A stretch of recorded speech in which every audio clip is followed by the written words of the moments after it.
University Professor Sarwika from the Kesojit, Sangai about quite a rabu, a sing Toramasil, Palilena, Sarvia, none of the Pagita Pagitama, and I live in a from books anybody, Ikai from the Rootsari. Nasigi, Tauramasi, Haudok Pagi Sana Laibak, Isayasi, Mayam Punda. Sarugami Shamadi, Isayasi Bukudol, Bina Bagai, Najariba, Sovereign Karibamu, Dolokok Sinjay.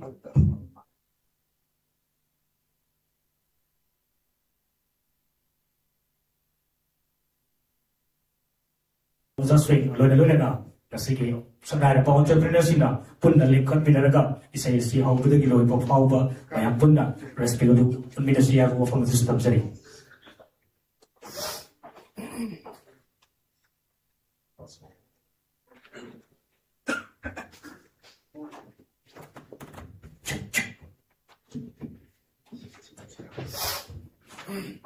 Mayam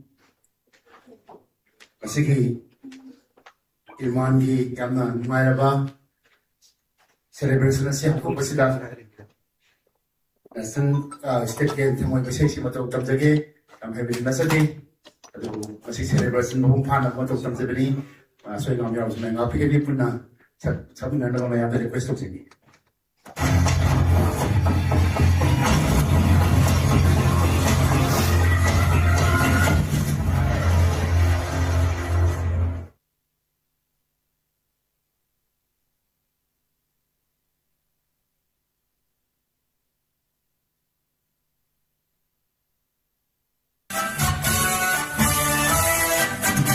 Sanalai Pak Manipur, Sanalai Pak Manipur, Poloi Nangi Manipur, Poloi Nangi Manipur, Lai Jalungi Mani, Narati Daira, Lai Jalungi Mani, Narati Daira, Victor Mangal Chaupini, Victor Mangal Chaupini, Sanalai Pak Manipur, Sanalai Pak Manipur, Poloi Nangi Manipur, Poloi Nangi Manipur.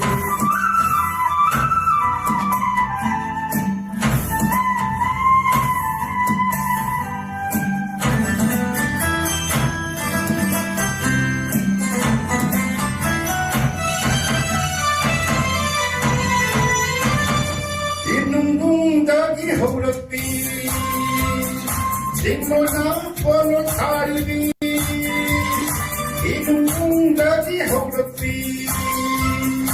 Ingona polo taribi, sangen di Josepi, sandi haibi. Sangen di Josepi, sandi haibi.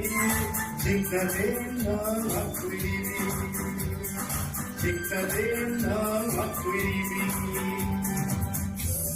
Sanalai Pak Manipur, Sanalai Pak Manipur, Poloi Nangi Manipur, Poloi Nangi Manipur.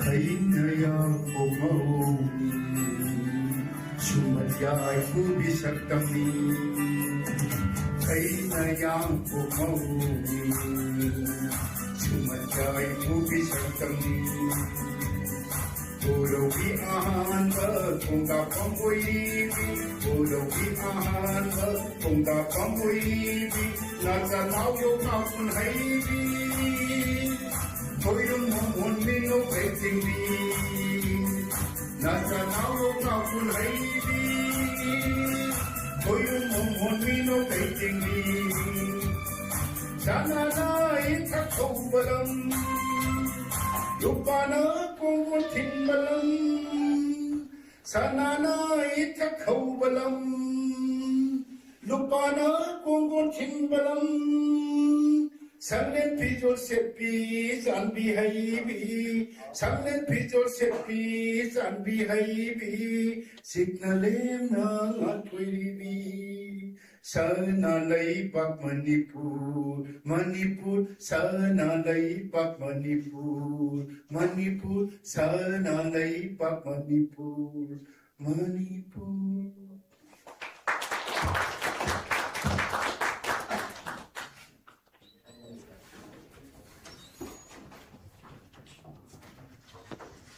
Hadachari ikai kumnajari boza somebro haribam. Asi Tauramasida Lembirafliba Quantara Mafamda. Taram na Upugi Waron, welcome address Tambina Bagidamantasi, and Haka Gogos or not Tenshi Bidiba, Aiki Marup Salim Pusha, Naluchari.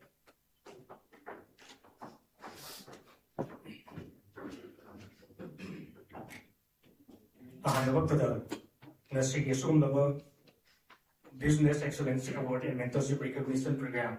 Program is Yana Bagidamata.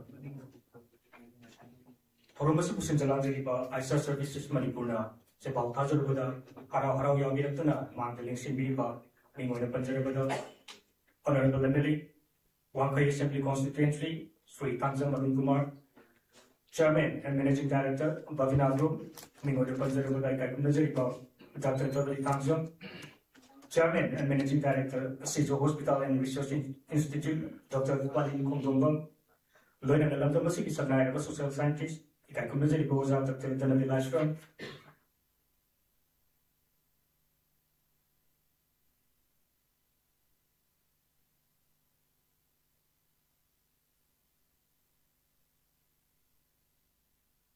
Sri Rosni Kumar Yamdin, Loyna Managing Director, Electrographic Science Private Limited, Mumbai, Mingoina Panjarabada Ikakumajari Haji Sirajuddin Sheikh, Professor Research and Development Manipur University, Ikakumajari goes out Dr. Yuhol Meite, Loyna former Director, ICM Guwahati Manipur, Dr. Karibam Somarendru, Loyna Managing Director, ZCRE Group, Sri Layantam Niranjan Sri, Founder at SS Electronics, Ikakumajari goes out Sarachandra Sahulsen, Loyna Founder, Mera Foods, Subra Devi, Professor L. Suras, ISOD, PG Department, Political Science, Dhanabajri University, Professor K. Indramani Singh, Dean School of Social Science, Dhanabajri University, Ikakumajari Bangwairan College, Principal, Ikakumajari Boza Rahizuddin Sheikh, Managing Director, SN Diagnostic, Dr. Achumba, Founder, Zaire Hospital and Research Institute, Dr. Yumkai from Rakib, Loyna Sheikh Nurun Hassan, Founder, Kamleifa Interior, Professor Zivan Maite, MEMS Department, Manipur University, Naren London, Founder, Mountain Gym, Loyna Professor Sorakagum, Kesojet, MEMS Department, Manipur University, Loyna, Sagai, London Entrepreneur Abadi, Well Wizard Pudimapu, ISA Service, Manipur Maika taking a Siki Toromasis, Luibu Power Punasar, Yaminasi, Loyna, Toromasis, Sarkiana, Putama, Pisaki Chillam, Kayamo, Kaitopina, Mofamasida, Putama. ISA Service, Manipur Maika taking, I know I later from books, everybody, Kaikum Butcheri, Punamu Putaracheri.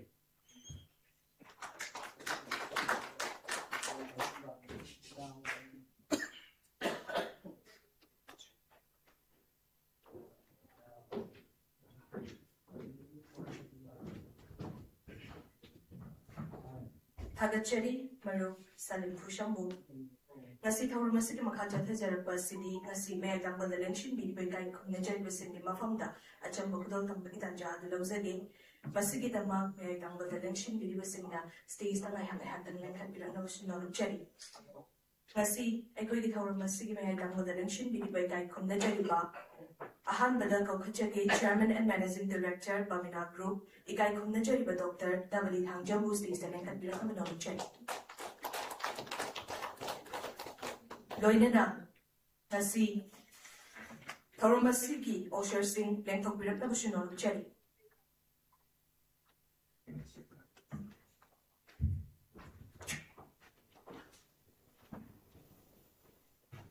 Achabakuto Sri ISA Service Manipuki, Housing Bank, Founder in Leviba, Ikakumajariba, Lambda Masugi, Business Excellence Award, ꯃꯤꯉꯣꯟꯗ ꯄꯟꯖꯔꯕꯗ ꯑꯩꯒꯤ ꯃꯔꯥꯡ ꯀꯥꯏꯅ ꯄꯤꯕꯤꯒꯅꯤ꯫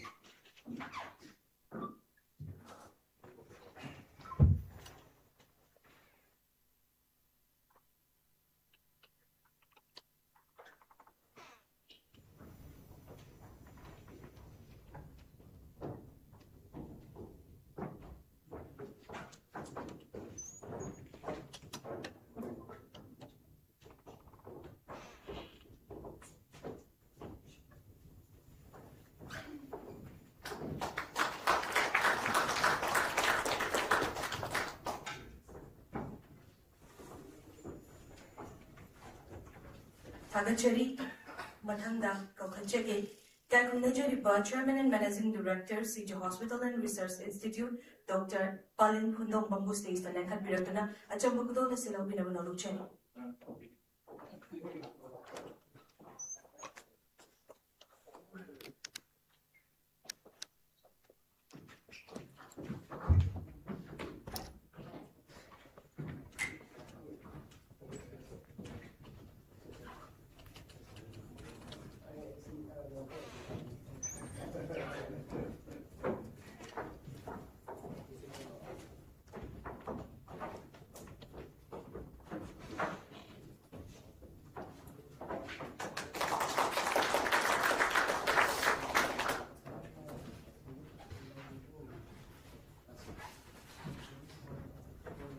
Thagachari, Kaikumnajariba, Chairman and Managing Director, CJ Hospital and Research Institute, Mingona Panjarabada, and Tamusiki, Sanayaba, Dr. Palin Khundong, Learning Toramasiki, Makata Poina, Kaikumnajariba, Social Scientist, Mingona Panjarabada, Dr. Jonathan Ashram, Kaikumnajariba, Zabusu, and Dr. Sondalin Kapirana Manulupsari.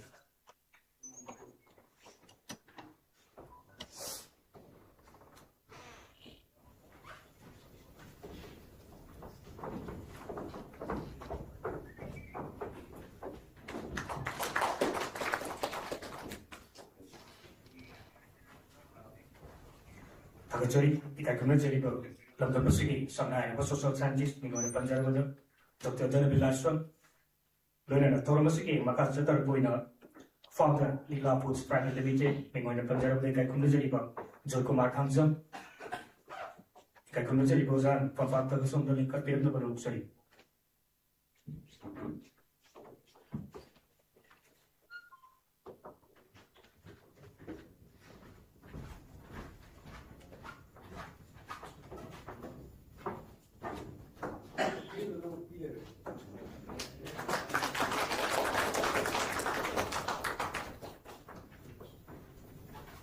Thagachari, Kaikumnajariba, Jokumar Hamzam, Founder, Likla Foods Private Limited, Mathanda Makausinjari, Kaikumnajariba, Chairman and Managing Director of UNACO Group, Irabanta, Dimobang, Ozabu Stays, the Lankan Biratana Chari. Pigani. Kaukhanchage, Managing Director, Globus Web Solution Private Limited, Kaikumnajariba, Oza Roshni Kumar Yambemu.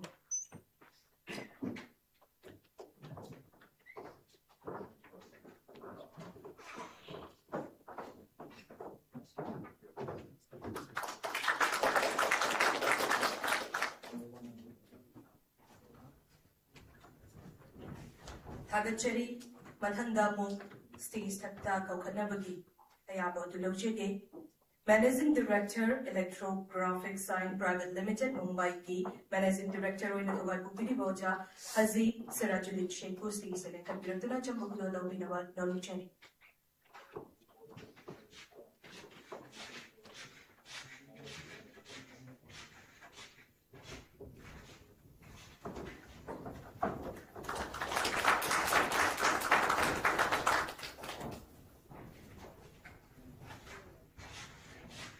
Thagachari, Mathandamu, Kausinjari, Professor, Research and Development, Manipur University, Kaikumnajari Boza, Dr. Ibohal Maitego.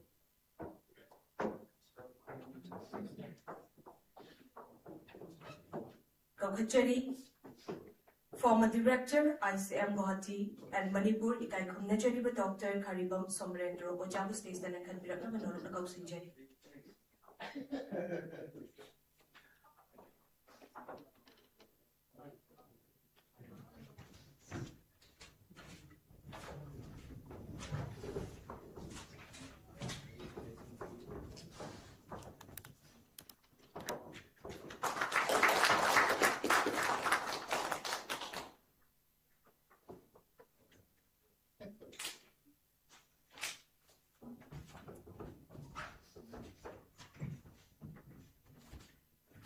Thakachari, Ikai Kunazari, former director, ICA Guwahati and Manipu, Mingo Panjari, Dr. Karikam Somarendru, Luna, Toronsuki, Makasatar Poina, Sri Lidatam Niranjan Sri, Managing Director, ZCRE Group.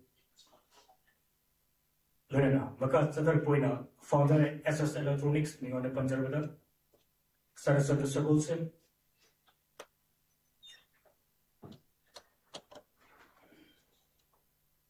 Ikai Kunazari, High School PG Department, Political Science, Dhanamantri University, Ikai Kunazari was a professor elsewhere. Patakutali Kapirgani.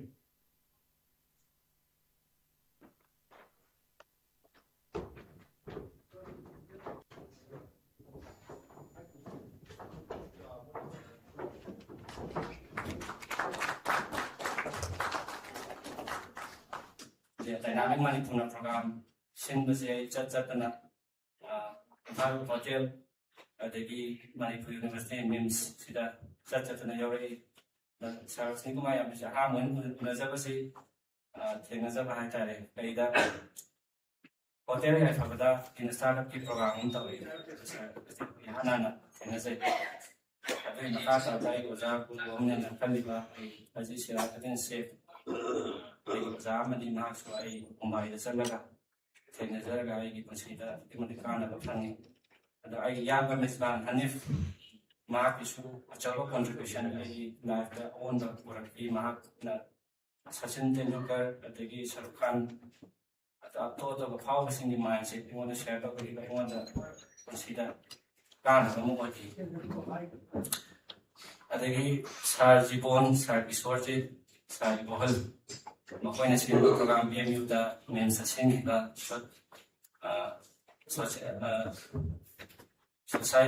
social entrepreneurship anasa mo dai to ikaw adugi matam du dai si chale sa koy na sin magana matam sa jibon sa kisojit na ay entrepreneur sa kay na tapi ita ay ngonda knowledge sa mo ni sa sa kung na puso ay sa dai ikay kung na puso sa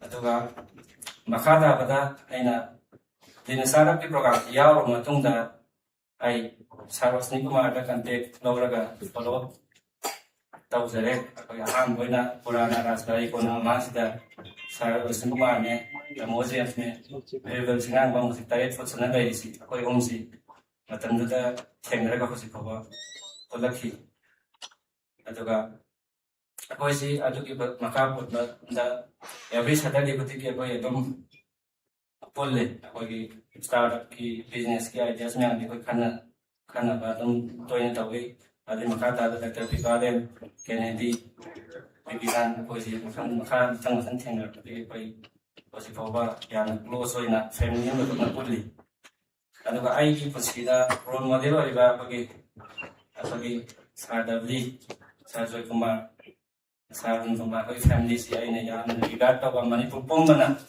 Kogi Tamsan, or about I should like the Sarway story there in terms of seeking and humbleness at the Yam the Chamba, Yam not pop, at the Natana, Tamzia, one Yamayawi, I do in a deep Tamsa, I consider that automatic had money from Yam, Tamzing away, a picture of them, visualize them a Kasi Manipur ko na sakay niya po ka ako yung mayroon dito sa role model mo pa yan ay kasi kanji ano ka ay sa dami dagi lamja kasi pinaka na sa siyam na chammi mo pay ako na di ay na matawag na kan sa dami siya tang una sa pangagati na kan gine ko ay na college sa mikana ato po sa dami si una ro matawag di am na Chamba yang ingba yang hambaga senya masawa ai ipu mani rutin kata ai ipagi mapa sigi mapa si seja ngi mang lekte ma ipu juga mane da sadalina hidro kasi ai na yang na mata wali kan timing ai financial ki awa ba legar sadali da sai help kitang tau bi da sai mateng tau bi ki na matan sana sada ilham da sana hai pasi kai na kana nang dari karena itu si mati ini kan dua saya sih ꯑꯩꯒꯤ ꯂꯩꯀꯥꯏꯒꯤ ꯑꯍꯜ ꯂꯃꯟꯁꯤꯡꯗꯒꯤ ꯑꯩꯒꯤ ꯏꯄꯨꯁꯤꯒꯤ ꯍꯥꯏꯔꯝꯃꯦ ꯍꯥꯏꯇꯥꯔꯦ ꯁꯤ ꯋꯥꯍꯩꯁꯤ ꯁꯥꯇ꯭ꯔꯗꯤꯅ ꯍꯥꯏꯔꯤꯕ ꯋꯥꯍꯩꯁꯤꯃꯛ ꯃꯇꯝꯗꯨꯗ ꯑꯩꯒꯤ ꯏꯄꯨ ꯃꯅꯦꯕꯁꯤꯅ ꯍꯥꯏꯔꯝꯃꯦꯅ ꯑꯩꯒꯤ ꯑꯍꯜ ꯂꯃꯟꯗꯒꯤ ꯇꯥꯖꯈ꯭ꯔꯦ ꯍꯥꯏꯔꯤꯕ ꯏꯄꯨ ꯃꯅꯦꯕꯁꯤ ꯀꯅꯥꯅꯣ ꯍꯥꯏꯀꯥꯟꯗ ꯂꯤꯂꯣꯡꯗ ꯑꯍꯥꯟꯕ ꯑꯣꯏꯅ ꯏꯖꯨꯀꯦꯇꯦꯠ ꯑꯣꯏꯕ ꯑꯍꯥꯟꯕ ꯃꯤꯁꯛꯇꯨꯅꯤ ꯍꯥꯏꯇꯥꯔꯦ ꯑꯗꯣ ꯂꯤꯂꯣꯡ ꯆꯥꯖꯤꯡꯒꯤ LP ꯁ꯭ꯀꯨꯜꯒꯤ ꯍꯦꯗ ꯃꯥꯁꯇꯔ ꯑꯣꯏꯔꯝꯃꯤ ꯑꯗꯨꯒ ꯆꯤꯐ ꯃꯤꯅꯤꯁꯇꯔ ꯑꯂꯤꯃꯨꯗꯤꯟꯒꯤ ꯑꯣꯖꯥꯅꯤ ꯃꯥꯁꯤ ꯏꯚꯟ ꯀꯥꯔꯕꯥꯔ ꯇꯧꯃꯤꯟꯅꯔꯝꯃꯤ ꯑꯩꯒꯤ ꯏꯄꯨꯁꯤ ꯑꯗꯣ ꯑꯩꯅ ꯏꯄꯨ ꯍꯦꯛ ꯅꯤꯡꯁꯤꯡꯉꯤ ꯁꯥꯔꯒꯗꯤ ꯎꯕ ꯀꯥꯟꯗ ꯑꯗꯣ ꯁꯥꯔ ꯖꯣꯏꯀꯨꯃꯥꯔꯁꯤꯁꯨ ꯑꯩꯒꯤ ꯄꯨꯟꯁꯤꯗ ꯌꯥꯝꯅ ꯇꯝꯖꯩ ꯀꯩꯅꯣ ꯍꯥꯏꯀꯥꯟꯗ ꯌꯥꯝꯅ ꯆꯝꯃꯦ ꯑꯩꯅ ꯁꯥꯔ ꯎꯅꯖꯅꯤꯡꯉꯦ ꯍꯥꯏꯕ ꯀꯩꯝꯇ ꯏꯀꯣꯏ ꯀꯣꯏꯗꯕꯤꯗ ꯁꯥꯔꯒꯤ ꯂꯤꯛꯂꯥꯒꯤ ꯃꯐꯝꯗ ꯆꯠꯂꯒ ꯑꯩ ꯎꯅꯖ ꯐꯪꯉꯤ ꯑꯗꯣ ꯏꯚꯟ ꯑꯩꯒꯤ ꯁꯥꯔ ꯖꯣꯏꯀꯨꯃꯥꯔꯁꯤ ꯑꯦꯄꯣꯏꯟꯃꯦꯟ ꯂꯧꯕꯁꯤꯗ ꯑꯩꯗꯤ ꯌꯥꯝ ꯂꯨꯒꯗ꯭ꯔꯥ ꯈꯜꯂꯦ ꯑꯗꯣ ꯁꯥꯔ ꯖꯣꯏꯀꯨꯃꯥꯔꯁꯤꯗ ꯑꯩ ꯐꯣꯟ ꯇꯧꯔꯦ ꯑꯌꯨꯛ ꯄꯨꯡ 6ꯇꯅꯤ ꯇꯧꯔꯤꯁꯤ ꯇꯧꯕꯁꯤꯗ ꯐꯣꯟ ꯑꯗꯨꯝ ꯄꯥꯏꯔꯛꯏ ꯌꯥꯝꯅ ꯀꯩꯗꯧꯕꯗ ꯁꯥꯔ ꯎꯅꯖꯅꯤꯡꯉꯤꯅ ꯍꯥꯏ ꯀꯥꯟꯗ ꯑꯗꯨ ꯅꯪ ꯀꯩꯝ ꯋꯥꯔꯨꯅꯨ ꯑꯩ ꯑꯗꯨꯝ ꯁꯤꯜꯂꯛꯀꯦ ꯍꯥꯏꯔꯒ ꯈꯨꯗꯛꯇ ꯑꯗꯨꯝ ꯁꯤꯜꯂꯒ ꯑꯩ ꯅꯨꯃꯤꯠꯇꯨꯗꯒꯤ ꯄꯨꯡ 2 ꯀꯥꯟꯅꯗꯅ ꯑꯗꯨꯝ ꯁꯥꯔ ꯖꯣꯏꯀꯨꯃꯥꯔꯁꯤ ꯎꯅꯕ ꯐꯪꯉꯤ ꯃꯇꯝꯁꯤꯗ ꯀꯥꯟꯅꯗꯅ ꯁꯤ ꯏꯁꯥꯁꯤꯅ ꯑꯗꯨꯒ ꯁꯥꯔ ꯖꯣꯏꯀꯨꯃꯥꯔꯗ ꯑꯩꯅ ꯇꯝꯕꯁꯤꯅ ꯀꯩꯅꯣ ꯍꯥꯏꯔ MUꯗ ꯃꯤꯝꯁ ꯁꯦꯟꯇꯔ ꯐꯣꯔ ꯏꯟꯇꯔꯄ꯭ꯔꯤꯅꯔꯁꯤꯞꯀꯤ ꯄ꯭ꯔꯣꯒ꯭ꯔꯥꯝꯗ ꯁꯥꯔꯅ ꯍꯥꯏꯈꯤ ꯃꯇꯝꯁꯤꯗ ꯑꯩꯉꯣꯟꯗ ꯃꯥꯏꯟꯁꯦ ꯀ꯭ꯔꯥꯏꯁꯤꯁ ꯑꯃ ꯊꯣꯛꯏ ꯀꯩꯅꯣ ꯍꯥꯏ ꯀꯥꯟꯗ ꯑꯩꯈꯣꯏ ꯏꯃꯥꯟꯅꯕꯁꯤ ꯑꯩꯈꯣꯏꯒꯤ ꯗꯤꯒ꯭ꯔꯤꯁꯤ ꯌꯥꯝ ꯇꯥꯟꯅ ꯑꯣꯟꯇꯔꯄ꯭ꯔꯤꯅꯔꯁꯤꯞ ꯑꯣꯏꯒꯦ ꯍꯥꯏ ꯀꯥꯟꯗ ꯗꯤꯒ꯭ꯔꯤꯁꯤ ꯗꯔꯀꯥꯔ ꯇꯥꯕ꯭ꯔꯥ ꯇꯥꯗꯕ꯭ꯔꯥ ꯗꯔꯀꯥꯔ ꯂꯩ ꯉꯁꯤꯁꯦ ꯑꯩꯅ ꯀꯣꯟꯐ꯭ꯌꯨꯁ ꯁꯥꯔ ꯖꯣꯏꯀꯨꯃꯥꯔ ꯃꯇꯝꯗꯨꯗ ꯍꯥꯏꯈꯤ ꯑꯣꯟꯇꯔꯄ꯭ꯔꯤꯅꯔ ꯑꯣꯏꯕꯗ ꯗꯤꯒ꯭ꯔꯤ ꯗꯔꯀꯥꯔ ꯑꯣꯏꯗꯦꯅ ꯁꯥꯔꯅ ꯍꯥꯏꯕꯤꯔꯝꯃꯤ ꯑꯗꯨ ꯑꯩ ꯉꯁꯤ ꯀꯥꯎꯗꯦ ꯁꯥꯔ ꯑꯗꯨꯒ ꯀꯣꯟꯇꯤꯅ꯭ꯌꯨꯁ ꯂꯔꯅꯤꯡꯒꯤ ꯗꯔꯀꯥꯔ ꯇꯥꯏꯅ ꯍꯥꯏꯕꯤꯔꯝꯃꯤ ꯑꯗꯨꯒ ꯁꯥꯔ ꯑꯔꯨꯟꯀꯨꯃꯥꯔ ꯑꯩꯅ ꯑꯉꯥꯡ ꯑꯣꯏꯔꯤꯉꯩꯒꯤ ꯇꯥꯏꯃꯤꯡꯗ ꯌꯥꯝꯅ ꯏꯟꯁꯄꯥꯌꯔ ꯑꯣꯏꯈꯤꯕ ꯑꯩꯈꯣꯏꯒꯤ ꯑꯔꯨꯟ ꯑꯦꯟꯇꯔꯄ꯭ꯔꯥꯏꯁ ꯑꯩꯅ ꯑꯉꯥꯡ ꯑꯣꯏꯔꯤꯀꯥꯟꯗ ꯌꯥꯝꯅ ꯏꯟꯁꯄꯥꯌꯔ ꯇꯧꯈꯤꯕ ꯕꯤꯖꯤꯅꯦꯁ ꯑꯃꯅꯤ ꯑꯩꯁꯨ ꯁꯥꯔ ꯑꯔꯨꯟꯀꯨꯃꯥꯔꯗꯧꯅ ꯑꯝꯇꯪ ꯅꯣꯡꯃ ꯑꯣꯏꯕ ꯉꯝꯃꯒꯗꯤꯅ ꯁꯥꯔ ꯈꯟꯈꯤꯕ ꯑꯩ ꯔꯣꯜ ꯃꯣꯗꯦꯜ ꯑꯃꯅꯤ ꯁꯥꯔ ꯑꯗꯨ ꯁꯥꯔꯕꯨ ꯑꯩꯅ ꯉꯁꯤ ꯏꯟꯚꯥꯏꯠ ꯇꯧꯖꯩꯁꯤ ꯁꯥꯔ MLA ꯅꯠꯇ꯭ꯔꯒ ꯀꯩꯒꯨꯝꯕ ꯑꯃ ꯂꯩꯕꯥꯛꯀꯤ ꯑꯆꯧꯕ ꯑꯣꯏꯕꯒꯤꯗꯃꯛꯇ ꯅꯠꯇꯦ ꯁꯥꯔꯒꯤ ꯄꯨꯛꯆꯦꯜ ꯑꯃꯗꯤ ꯁꯥꯔꯒꯤ ꯍꯥꯟꯅ ꯑꯣꯟꯇꯔꯄ꯭ꯔꯤꯅꯔꯁꯤꯞꯀꯤ ꯖꯔꯅꯤꯗ ꯑꯩꯅ ꯇꯝꯖꯍꯧꯕ ꯏꯀꯥꯏ ꯈꯨꯝꯅꯕꯒꯤꯗꯃꯛꯇꯅꯤ ꯁꯥꯔ ꯑꯗꯨꯒ ꯑꯩ ꯁꯥꯔ ꯙꯅꯕꯤꯔ ꯂꯥꯏꯁ꯭ꯔꯝꯁꯦ ꯑꯩꯒꯤ ꯄꯨꯟꯁꯤꯗ ꯑꯆꯧꯕ ꯏꯝꯄꯦꯛ ꯍꯥꯏꯇꯥꯔꯦ ꯌꯥꯝ ꯀꯥꯟꯅꯈꯤ ꯁꯥꯔꯅ ꯃꯤꯝꯁꯇ ꯑꯇꯩꯗ ꯉꯥꯡꯕꯗ ꯗꯤꯒꯅꯤꯇꯤ ꯑꯣꯐ ꯂꯦꯕꯔꯒꯤ ꯃꯇꯥꯡꯗ ꯉꯥꯡꯕ ꯃꯇꯝꯗ ꯁꯥꯔ ꯑꯩꯁꯤ ꯑꯗꯨꯛꯀꯤ ꯃꯇꯤꯛ ꯉꯥꯎꯖꯈꯤꯕ ꯑꯩꯒꯤ ꯋꯥꯈꯜꯂꯣꯟ ꯊꯣꯠ ꯄ꯭ꯔꯣꯁꯦꯁꯁꯤ ꯑꯣꯟꯈꯤ ꯍꯥꯏꯇꯥꯔꯦ ꯉꯁꯤꯐꯥꯎ ꯑꯩ ꯆꯠꯁꯟꯕ ꯉꯝꯃꯤꯁꯤ ꯗꯤꯒꯅꯤꯇꯤ ꯑꯣꯐ ꯂꯦꯕꯔꯁꯤ ꯁꯤꯒꯤꯁꯤ ꯑꯩꯉꯣꯟꯗ ꯑꯆꯧꯕ ꯏꯝꯄꯦꯛ ꯑꯃ ꯄꯤꯈꯤ ꯑꯗꯨꯒ ꯅꯦꯁꯅꯦꯜ ꯀꯦꯔꯦꯛꯇꯔꯒꯤ ꯃꯇꯥꯡ ꯁꯤꯃꯁꯨ ꯐꯖꯅ ꯑꯩꯅ ꯇꯧꯕ ꯃꯇꯝꯗ ꯁꯥꯔꯅ ꯍꯥꯏꯈꯤꯕ ꯃꯇꯝꯗ ꯖꯄꯥꯅꯤꯁꯁꯤꯡꯗꯤ ꯍꯥꯏꯗꯤ ꯁ꯭ꯋꯤꯄꯔꯗꯒꯤ ꯍꯧꯔꯒ ꯑꯗꯒꯤ ꯒꯥꯔꯤ ꯊꯧꯕ ꯑꯣꯏꯔꯣ ꯃꯣꯏꯁꯤ ꯅꯦꯁꯅꯦꯜ ꯀꯦꯔꯦꯛꯇꯔꯁꯤ ꯌꯥꯎꯔꯤ ꯑꯗꯨꯅ ꯃꯔꯝ ꯑꯣꯏꯔꯒ ꯃꯣꯏꯁꯤ ꯆꯥꯎꯈꯠꯂꯤꯅꯤ ꯑꯗꯨ ꯑꯣꯏꯇꯥꯔꯗꯤ ꯑꯩꯈꯣꯏ ꯃꯅꯤꯄꯨꯔꯗꯁꯨ ꯑꯩꯅ ꯈꯟꯈ꯭ꯔꯤꯁꯤ ꯃꯁꯤ ꯑꯩꯈꯣꯏ ꯌꯥꯎꯕꯗ ꯄꯤꯛꯀꯦꯔꯥ ꯆꯥꯎꯒꯦꯔꯥ ꯇꯧꯕ ꯃꯇꯝꯗ ꯑꯩꯈꯣꯏꯁꯤ ꯅꯦꯁꯟ ꯕꯤꯜꯗꯤꯡ ꯄ꯭ꯔꯣꯁꯦꯁꯇ ꯀꯩꯗꯧꯕꯒꯤ ꯆꯥꯎꯈꯠꯂꯣꯏꯗꯅ ꯍꯥꯏꯕꯁꯤ ꯁꯥꯔꯅꯤ ꯃꯇꯝꯗꯨꯗ ꯈꯜꯂ ꯉꯁꯤ ꯐꯥꯎꯕ ꯑꯩ ꯆꯪꯁꯤꯜꯂꯤ ꯑꯗꯨꯒ ꯁꯥꯔꯒꯤꯗꯒꯤ ꯏꯟꯁꯄꯥꯌꯔ ꯇꯧꯅ ꯁꯥꯔꯒꯤ ꯋꯥꯔꯤꯗ ꯁꯦꯜꯁꯃꯦꯟ ꯑꯣꯏꯅ ꯍꯧꯔꯛꯏꯅ ꯁꯥꯔ ꯁꯦꯜꯁꯃꯦꯟ ꯑꯣꯏꯕ ꯂꯣꯏꯔꯒ ꯁꯥꯔ ꯌꯨꯅꯤꯚꯔꯁꯤꯇꯤ ꯆꯠꯂꯦꯅ ꯁꯥꯔ ꯋꯥꯔꯤ ꯂꯤꯕꯗ ꯌꯥꯎꯋꯤ ꯃꯁꯤ ꯑꯩ ꯃꯇꯝꯗ ꯗꯨꯀꯥꯟ ꯐꯝꯃꯤ ꯑꯗꯨꯅ ꯑꯩꯁꯤ ꯑꯩꯁꯨ ꯊꯣꯛꯂꯛꯄ ꯌꯥꯅꯤꯅ ꯁꯤꯗꯒꯤ ꯑꯩ ꯂꯩꯖꯩ ꯑꯩ ꯃꯇꯝꯗꯨꯗ ꯃꯊꯥ ꯌꯥꯝ ꯁꯥꯔꯕꯅꯤ ꯁꯥꯔ ꯑꯗ ꯁꯥꯔꯒꯤ ꯁꯤꯒꯤ ꯋꯥꯍꯩ ꯃꯆꯥꯁꯤꯅ ꯑꯩꯒꯤ ꯄꯨꯟꯁꯤꯗ ꯑꯆꯧꯕ ꯀꯥꯟꯅꯕ ꯑꯃ ꯑꯣꯏꯕꯤꯈꯤ ꯁꯥꯔ ꯑꯗꯨꯒ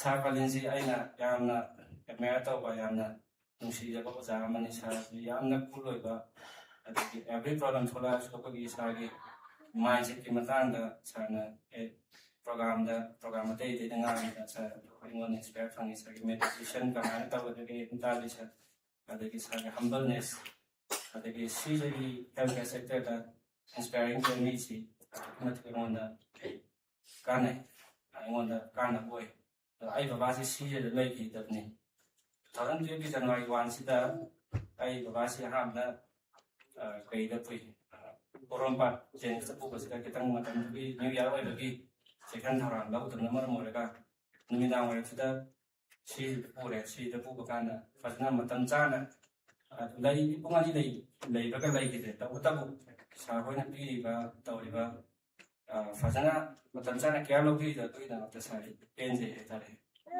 ꯁꯥꯔꯗꯒꯤ ꯁꯥꯔꯒꯤ ꯋꯥꯈꯜꯂꯣꯟꯁꯤ ꯑꯗꯨꯝ ꯏꯟꯁꯄꯥꯌꯔ ꯇꯧꯖꯩ ꯁꯥꯔ ꯏꯔꯥꯕꯟꯇ ꯁꯤꯡꯍꯁꯤꯡ ꯑꯁꯤ ꯀꯦꯝ ꯂꯩꯕꯒꯤ ꯁꯥꯔ ꯁꯤ ꯌꯥꯎꯕ ꯐꯪꯗ꯭ꯔꯦ ꯁꯥꯔ ꯏꯔꯥꯕꯟꯇꯗꯒꯤꯁꯨ ꯑꯩꯅ ꯌꯥꯝꯅ ꯇꯝꯖꯩ ꯁꯦꯡꯅ ꯍꯥꯏꯔꯀꯥꯟꯗ ꯂꯤꯗꯔꯁꯤꯞꯀꯤ ꯃꯥꯏ ꯀ꯭ꯋꯥꯂꯤꯇꯤ ꯑꯇꯦꯟꯕ ꯃꯇꯝꯗ ꯑꯩꯈꯣꯏꯒꯤ ꯏꯖꯨꯀꯦꯁꯟ ꯁꯦꯛꯇꯔꯁꯤꯗ ꯅꯣꯔꯠ ꯏꯁꯀꯤ ꯑꯣꯏꯅ ꯄꯨꯝꯕꯒꯤ ꯑꯣꯏꯅ ꯀꯩꯗꯧꯔꯛꯄꯁꯤꯗ ꯑꯩ ꯑꯗꯨꯛꯀꯤ ꯃꯇꯤꯛ ꯏꯟꯁꯄꯥꯌꯔ ꯑꯣꯏ ꯑꯗꯨꯒ ꯁꯥꯔꯒꯤ ꯋꯦꯜ ꯃꯦꯅꯦꯖꯃꯦꯟ ꯄ꯭ꯔꯣꯒ꯭ꯔꯥꯝꯗꯨꯁꯨ ꯑꯩ ꯍꯟꯗꯛ ꯌꯥꯎꯋꯤ ꯁꯥꯔꯒꯤ ꯂꯤꯗꯔꯁꯤꯞꯀꯤ ꯔꯣꯜꯗꯣ ꯑꯩ ꯑꯗꯨꯛꯀꯤ ꯃꯇꯤꯛ ꯀꯥꯟꯅꯕ ꯑꯩꯉꯣꯟꯗ ꯑꯆꯧꯕ ꯏꯅꯣꯠ ꯑꯃ ꯑꯣꯏꯈꯤ ꯍꯥꯏꯇꯥꯔꯦ ꯑꯗꯨꯒ ꯑꯩꯒꯤ ꯁꯥꯔ ꯔꯣꯁꯅꯤ ꯀꯨꯃꯥꯔ ꯌꯥꯝꯕꯤꯝꯗꯒꯤ ꯑꯩꯅ ꯇꯝꯖꯕꯁꯤ ꯉꯁꯤꯃꯛ ꯍꯥꯏꯗꯤ ꯁꯥꯔꯅ ꯍꯥꯏꯕ ꯂꯩ ꯀꯩꯅꯣ ꯍꯥꯏꯀꯥꯟꯗ ꯌꯥꯝ ꯇꯣꯏꯅ ꯇꯣꯏꯅ ꯃꯤ ꯑꯃ ꯆꯥꯎꯈꯠꯂꯛꯀꯦ ꯍꯥꯏꯇꯥꯔꯒꯗꯤ ꯑꯩꯈꯣꯏꯒꯤ ꯃꯤ ꯀꯌꯥ ꯑꯃꯔꯣꯝꯒꯤ ꯃꯇꯦꯡ ꯗꯔꯀꯥꯔ ꯑꯣꯏ ꯃꯤ ꯃꯁꯤ ꯃꯁꯥ ꯃꯇꯝꯗꯨꯗ ꯆꯥꯎꯈꯠꯂꯛꯄ ꯌꯥꯕ ꯃꯤ ꯃꯌꯥꯝ ꯀꯔꯝꯕꯅ ꯃꯇꯦꯡ ꯄꯥꯡꯕꯤꯔꯒ ꯃꯤꯁꯤ ꯆꯥꯎꯈꯠꯂꯛꯏꯅ ꯁꯥꯔꯅ ꯌꯥꯝ ꯇꯣꯏꯅ ꯍꯥꯏ ꯑꯗꯨꯃꯛ ꯑꯩꯉꯣꯟꯗꯁꯨ ꯊꯣꯛꯏ ꯍꯥꯏꯇꯥꯔꯦ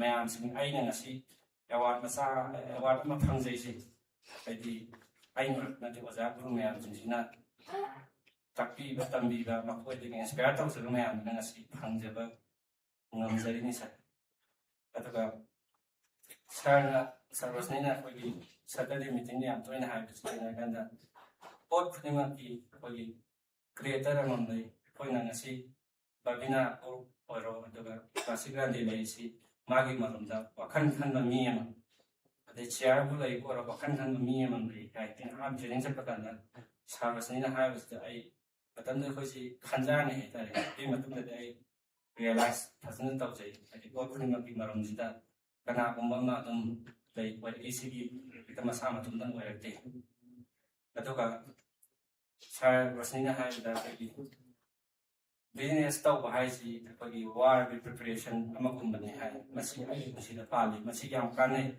ꯑꯦꯕ꯭ꯔꯤ ꯊꯕꯛ ꯑꯃ ꯇꯧꯒꯦ ꯍꯥꯏꯇꯥꯔꯗꯤ ꯑꯩꯈꯣꯏ ꯄ꯭ꯔꯤꯄꯦꯔꯦꯁꯟ ꯌꯥꯎꯗꯅ ꯁꯛꯁꯦꯁ ꯑꯣꯏꯕ ꯌꯥꯗꯦ ꯑꯗꯨꯅ ꯑꯩꯈꯣꯏ ꯈꯨꯠꯁꯨ ꯂꯥꯟ ꯆꯠꯄꯗ ꯈꯨꯠꯁꯨ ꯈꯨꯠꯂꯥꯏ ꯌꯥꯎꯗ꯭ꯔꯗꯤ ꯑꯩꯒꯤ ꯃꯇꯤꯛ ꯆꯥꯕ ꯏꯀ꯭ꯋꯤꯞꯃꯦꯟꯁ ꯌꯥꯎꯗ꯭ꯔꯒꯗꯤ ꯃꯥꯏ ꯄꯥꯛꯄꯁꯤ ꯉꯝꯃꯣꯏꯅ ꯑꯩꯅꯁꯨ ꯈꯟꯖꯩ ꯁꯥꯔꯅ ꯇꯥꯛꯄꯤꯕꯗꯒꯤ ꯑꯗꯨꯒ ꯁꯥꯔꯅ ꯍꯥꯏꯕ ꯀꯥꯟꯗ ꯑꯩꯈꯣꯏꯒꯤ ꯃꯤꯄꯨꯝ ꯈꯨꯗꯤꯡꯃꯛꯅ ꯑꯣꯔꯒꯅꯥꯏꯖꯦꯁꯟ ꯈꯨꯗꯤꯡꯃꯛꯀꯤ ꯀꯣꯟꯁꯇꯤꯇ꯭ꯌꯨꯁꯟ ꯂꯩꯒꯗꯕꯅꯤ ꯁꯦꯜꯐ ꯔꯨꯜ ꯂꯩꯒꯗꯕꯅꯤ ꯍꯥꯏꯕꯁꯤ ꯑꯩ ꯁꯥꯔꯗꯒꯤ ꯇꯝꯖꯕꯅꯤ ꯃꯁꯤꯃꯛ ꯆꯨꯝꯃꯦꯅ ꯍꯥꯏꯅꯤꯡꯉꯤ ꯑꯩꯈꯣꯏꯅ ꯏꯁꯥꯒꯤ ꯁꯦꯜꯐ ꯔꯨꯜ ꯀꯣꯟꯁꯇꯤꯇ꯭ꯌꯨꯁꯟ ꯂꯩꯕ ꯀꯥꯟꯗ ꯑꯩꯈꯣꯏꯁꯤ ꯗꯤꯔꯦꯛꯁꯟ ꯂꯦꯁ ꯑꯩꯅ ꯇꯧꯔꯤꯕ ꯊꯕꯛꯇꯨꯃꯛ ꯃꯥꯏꯄꯨꯅꯅ ꯃꯥꯏ ꯄꯥꯛꯄ ꯉꯝꯗꯦ ꯀꯣꯟꯁꯇꯤꯇ꯭ꯌꯨꯁꯟ ꯑꯃ ꯐꯖꯅ ꯔꯨꯜ ꯑꯃ ꯊꯝ ꯇꯥꯔꯒꯗꯤ ꯑꯩꯅ ꯇꯧꯔꯤꯕ ꯊꯕꯛꯇꯨꯗ ꯃꯥꯏ ꯄꯥꯛꯄ ꯉꯝꯃꯦ ꯁꯥꯔꯗꯒꯤ ꯈꯪꯕ ꯉꯝꯃꯤ ꯁ꯭ꯄꯤꯔꯤꯆꯨꯋꯦꯜ ꯁꯥꯏꯟꯁꯀꯤ ꯃꯇꯥꯡꯗ ꯑꯗꯣ ꯑꯩꯒꯤ ꯄꯨꯟꯁꯤꯗ ꯑꯃꯨꯛꯀ ꯍꯦꯟꯅ ꯏꯟꯐ꯭ꯂꯨꯌꯦꯟꯁ ꯇꯧꯈꯤꯕꯁꯤ ꯁꯥꯔ ꯔꯣꯁꯅꯤꯅ ꯑꯍꯥꯟꯕ ꯎꯅꯕ ꯀꯥꯟꯗ ꯅꯪ ꯂꯥꯏꯔꯤꯛ ꯄꯥꯎ ꯑꯩꯁꯤ ꯌꯥꯝ ꯇꯟꯕ ꯃꯤꯅꯤ ꯑꯁꯦꯡꯕꯒꯤ ꯑꯣꯏꯅꯗꯤ ꯑꯩ ꯍꯣꯠꯅꯕꯁꯤ ꯌꯧꯗꯕ ꯑꯩ ꯕꯕꯥ ꯂꯩꯔꯤꯀꯥꯟꯗ ꯁ꯭ꯀꯨꯜ ꯐꯤꯗꯤꯡ ꯇꯧꯕꯅ ꯃꯔꯝ ꯑꯣꯏꯔꯒ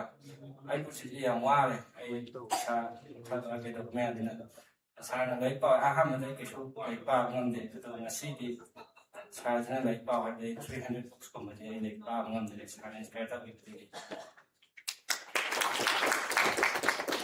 ꯑꯗꯨꯒ ꯁꯥꯔꯁꯤ ꯑꯩ ꯁꯥꯔꯒꯤ ꯅꯥꯛꯇ ꯆꯠꯄꯁꯤ ꯑꯩꯈꯣꯏꯒꯤ ꯑꯥꯏꯗꯤꯌా ꯑꯃ ꯅꯠꯇ꯭ꯔꯒ ꯑꯩꯒꯤ ꯁꯦꯜꯐ ꯏꯁꯇꯤꯝꯗꯤ ꯌꯥꯝ ꯍꯥꯏ ꯑꯣꯏ ꯁꯥꯔ ꯔꯣꯁꯅꯤ ꯃꯅꯥꯛ ꯆꯠꯄꯁꯦ ꯑꯗꯨꯝ ꯊꯥ ꯑꯃꯗ 23 ꯇꯥꯏꯝꯁꯦ ꯑꯗꯨꯝ ꯁꯥꯔ ꯄꯨꯜꯂꯤ ꯑꯩ ꯄꯨꯔꯥ ꯏꯅꯔ ꯇ꯭ꯔꯥꯟꯁꯐꯣꯔꯃꯦꯁꯟ ꯑꯃ ꯇꯧꯋꯤ ꯁꯥꯔ ꯔꯣꯁꯅꯤꯒ ꯄꯨꯟꯕꯗ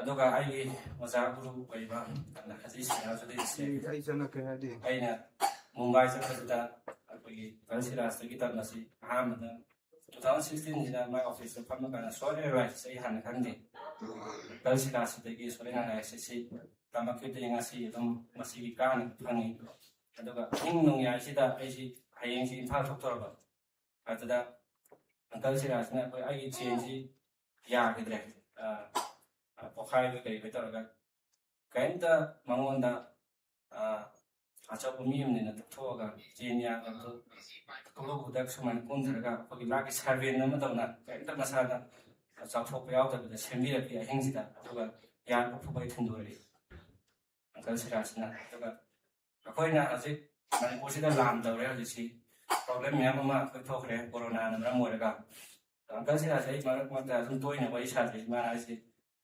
ꯃꯅꯤꯄꯨꯔꯁꯤ ꯑꯩꯈꯣꯏ ꯑꯌꯥꯝꯕꯅ ꯀꯝꯄ꯭ꯂꯦꯟ ꯇꯧꯋꯤ ꯃꯅꯤꯄꯨꯔꯁꯤ ꯌꯥꯗ꯭ꯔꯦ ꯃꯅꯤꯄꯨꯔꯁꯤꯗ ꯂꯩꯔꯗꯤ ꯑꯩꯈꯣই ꯍꯤꯡꯉꯔꯣꯏ ꯕꯤꯖꯤꯅꯦꯁ ꯇꯧꯕꯁꯤꯡꯁꯤꯅ ꯌꯥꯝ ꯇꯣꯏꯅ ꯇꯣꯏꯅ ꯍꯥꯏ ꯑꯩꯈꯣꯏ ꯃꯔꯛ ꯏꯃꯥꯟꯅꯕꯁꯤꯡ ꯃꯥꯅ ꯍꯥꯏꯕꯁꯤ ꯃꯅꯤꯄꯨꯔꯁꯤ ꯑꯆꯧꯕ ꯕꯤꯛ ꯑꯣꯄꯣꯔꯆꯨꯅꯤꯇꯤꯅꯤ ꯑꯗꯨꯝ ꯍꯥꯏ ꯍꯥꯏꯕꯁꯤ ꯀꯔꯤ ꯌꯥꯎꯒꯦꯗ ꯄ꯭ꯔꯤꯊꯤꯕꯤꯁꯤ ꯍꯧꯔꯛꯄ ꯃꯇꯝꯗ ꯀꯔꯤꯁꯨ ꯂꯩꯇꯦ ꯍꯥꯏꯗꯤ ꯖꯪꯒꯜꯗꯧꯅ ꯂꯩꯔꯝꯃꯤꯅꯤ US ꯉꯥꯏ ꯑꯗꯒꯤ ꯌꯨꯔꯣꯞ ꯀꯟꯇ꯭ꯔꯤ ꯑꯗꯒꯤ ꯉꯁꯤ ꯆꯥꯎꯈꯠꯄ ꯐꯥꯏꯅꯥꯟꯁꯀꯤ ꯃꯇꯥꯡꯗ ꯑꯣꯏꯔꯣ ꯕꯤꯖꯤꯅꯦꯁꯀꯤ ꯃꯇꯥꯡꯗ ꯆꯥꯎꯈꯠꯂꯤꯕꯁꯤꯡꯁꯤ ꯀꯩꯁꯨ ꯑꯍꯥꯟꯕꯗ ꯂꯩꯕ ꯄꯣꯠꯇꯦ ꯑꯗꯨꯝ ꯃꯤ ꯀ꯭ꯔꯤꯌꯦꯇꯔ ꯈꯔꯅ ꯁꯦꯝꯃꯛꯑꯒ ꯃꯊꯪ ꯂꯩꯍꯜꯂꯒ ꯉꯁꯤ ꯆꯥꯎꯈꯠꯂꯛꯏꯅꯦꯅ ꯍꯥꯏꯇꯥꯔꯦ ꯃꯗꯨꯃꯛ ꯑꯩ ꯃꯉꯣꯟꯗ ꯏꯟꯁꯄꯥꯌꯔ ꯇꯧꯔꯒ ꯑꯩ ꯀꯥꯟꯅꯕ ꯐꯪꯉꯤ ꯐꯥꯏꯅꯥꯟꯁꯤꯌꯦꯜ ꯗꯤꯁꯤꯄ꯭ꯂꯤꯟ ꯁ꯭ꯄꯤꯔꯤꯆꯨꯋꯦꯂꯤꯇꯤꯒꯤ ꯀꯟꯁꯦꯞ ꯀꯟꯁꯤꯗꯔꯦꯁꯟ ꯇꯧꯋꯤ ꯑꯗꯨꯒ ꯑꯩꯒꯤ ꯏꯃꯥꯟꯅꯕ ꯃꯔꯨꯞ ꯑꯩꯒꯤ ꯗꯣꯛꯇꯔ ꯄꯤꯕꯥꯔꯦꯟ ꯑꯩ ꯄꯨꯟꯁꯤꯗ ꯅꯍꯥ ꯑꯃ ꯑꯣꯏꯅ ꯌꯥꯝꯅ ꯏꯟꯁꯄꯤꯌꯔ ꯇꯧꯈꯤꯕ ꯃꯤꯁꯛ ꯑꯃꯅꯤ ꯀꯩꯅꯣ ꯍꯥꯏꯔꯀꯥꯟꯗ ꯑꯁꯤꯗ ꯑꯩꯅ ꯎꯠꯂꯤꯕ ꯐꯣꯇꯣꯁꯤ ꯑꯩꯈꯣꯏ ꯁꯥꯔ ꯔꯣꯁꯅꯤꯗ ꯇꯧꯔꯒ ꯑꯩꯈꯣꯏ ꯄꯨꯕꯅꯦ IIT ꯒꯨꯋꯥꯍꯥꯇꯤꯗ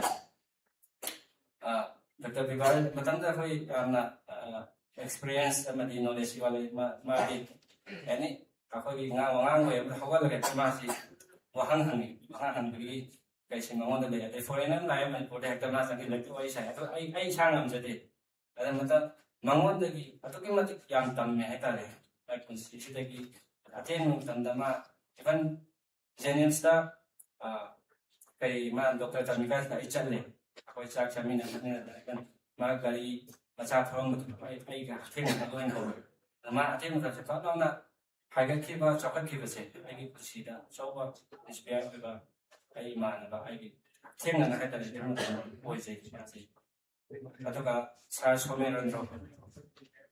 ꯁꯣꯃꯦꯔꯦꯟꯗ꯭ꯔꯣꯁꯤ ꯑꯩꯅ ꯌꯥꯝꯅ ꯁꯥꯔ ꯔꯣꯁꯅꯤꯅ ꯌꯥꯝ ꯇꯣꯏꯅ ꯍꯥꯏ ꯁꯥꯔ ꯔꯣꯁꯅꯤ ꯑꯩꯈꯣꯏ ꯃꯅꯤꯄꯨꯔꯗ ꯕꯤꯖꯤꯅꯦꯁ ꯍꯧꯔꯛꯏꯁꯤ ꯕꯤꯖꯤꯅꯦꯁ ꯄ꯭ꯔꯣꯒ꯭ꯔꯥꯝꯁꯤ ꯁꯥꯔ ꯁꯣꯃꯦꯔꯦꯟꯗ꯭ꯔꯣꯅ ꯃꯅꯤꯄꯨꯔ ꯌꯨꯅꯤꯚꯔꯁꯤꯇꯤꯗ ꯂꯩꯔꯤꯀꯥꯟꯗ ICM ꯂꯩꯔꯤꯀꯥꯟꯗ ꯕꯤꯖꯤꯅꯦꯁ ꯄ꯭ꯔꯣꯒ꯭ꯔꯥꯝꯁꯤ ꯁꯥꯔ ꯁꯣꯃꯦꯔꯦꯟꯗ꯭ꯔꯣꯅ ꯁꯤꯜꯂꯦꯅ ꯁꯥꯔ ꯇꯣꯏꯅ ꯍꯥꯏꯗꯤ ꯁꯥꯔ ꯔꯣꯁꯅꯤꯒꯤ ꯄ꯭ꯔꯣꯒ꯭ꯔꯥꯝ ꯂꯩꯔꯤꯀꯥꯟꯗ ꯁꯥꯔ ꯑꯝꯇ ꯈꯪꯅꯖꯒꯦꯅ ꯆꯠꯂꯦ ꯑꯗꯣ ꯁꯥꯔꯁꯤ ꯌꯥꯝ ꯊꯤꯅ ꯆꯝ ꯂꯩꯔꯝꯃꯦ तसेंगा सार अदगी ओबेसली प्रोग्राम अमदा इवन पब्लिक स्पीकिंग की साना सोइबा अममा तकबी की दा अद साई बोल सी पुसिंदा काव होतबा जामन साई बोला तौबा प्रोग्राम सिंदा अदम यूट्यूब दा रे प्रोग्राम सिंदा दम ताजे सा अदुगा सार डॉक्टर चुम्बा तसे सार चुम्बा सुसु पुसिदा सार सुमा हाबुना बकांदा पुंग अहum की चांदा कलौने पुरा यामना इंस्पायर बा सार चुम्बना सार पालिंगी वारी सिरावे kai mamuna nasi khandang khallo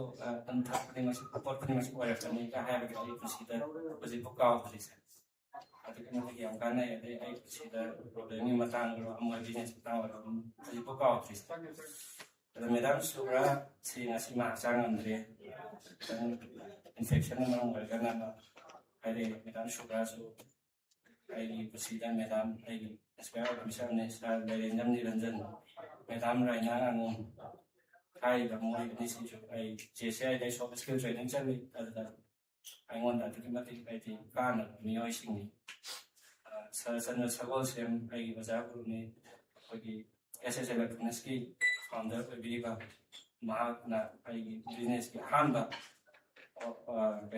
business kilometers that job know the more give up I want to share Dr. Sana adigi tamu khageba sarjibon सार किशोरजी ओजा लंदन आमस्ट्रॉन्ग पामे गांगम सन पामे ते अखोय जे प्रश्न हाथिंग न पुलगा आइंगोंदा आदि इंस्पायर तौके का मुहगी वाही सिंह अमद न रामद कोई की मिय Singh आतन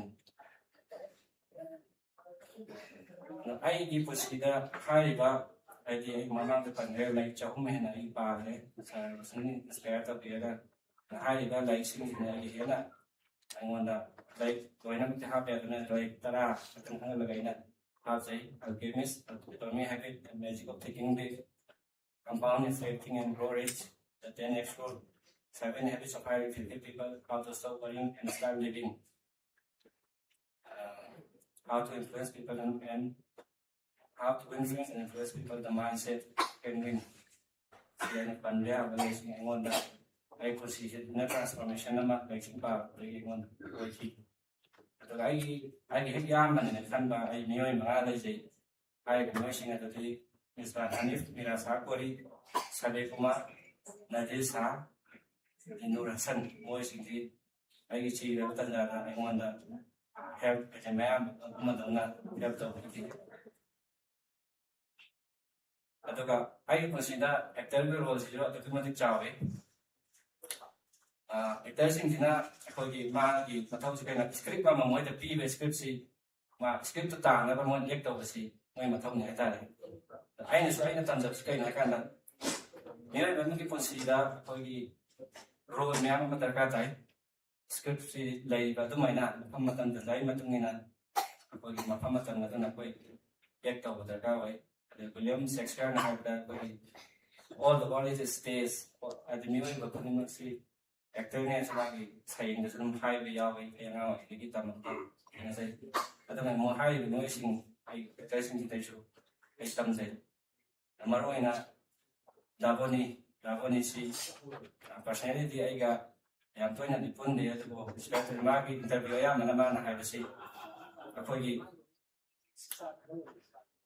oza guru si ma kai pojete oza guru na mas kembi ba ni ma yam to na hay ay yanga ay kai pojete oza guru na guardian speaker mo ina spare to ba mo ina sa da bi ekta ba ay nga sa ke mo ako'y Davoni na hay mana to pa siya na kamoy de sincere nga to ay ay nam tay bi sa Tamorosis ay nangawa ka na magigotisi ay napaan sa pisang ni adagi tao po ay na-inspire ba italang po ay yamin ka ato ka ay yamba ay yam nang napulang ba profitila kita ang nungay di dahil ay pagsikan magis yun sa world like ay mana celebrity yung mga kaman yang sam na dahil daw niya si Mangon na kita ang imaganda sa takot na magi kali Kristo kay po sila ubos sa sila isang na magaling sa na daw sa lega ay nga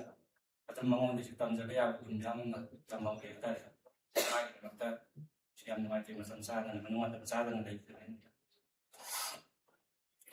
ato ka ay makata dalag sa isi pagi ay sa services kasi ako'y one-stop solution naman eh ako'y residential, commercial da ako'y kudidi haraga 3D consultation and material source naman ako'y ato pa miya mo yaw da design di haraga service execution material na supply haraga mapusi matag na dito ba mo ito headache ko kasi kung ano topic niya sa service na tawag si one-stop solution na makami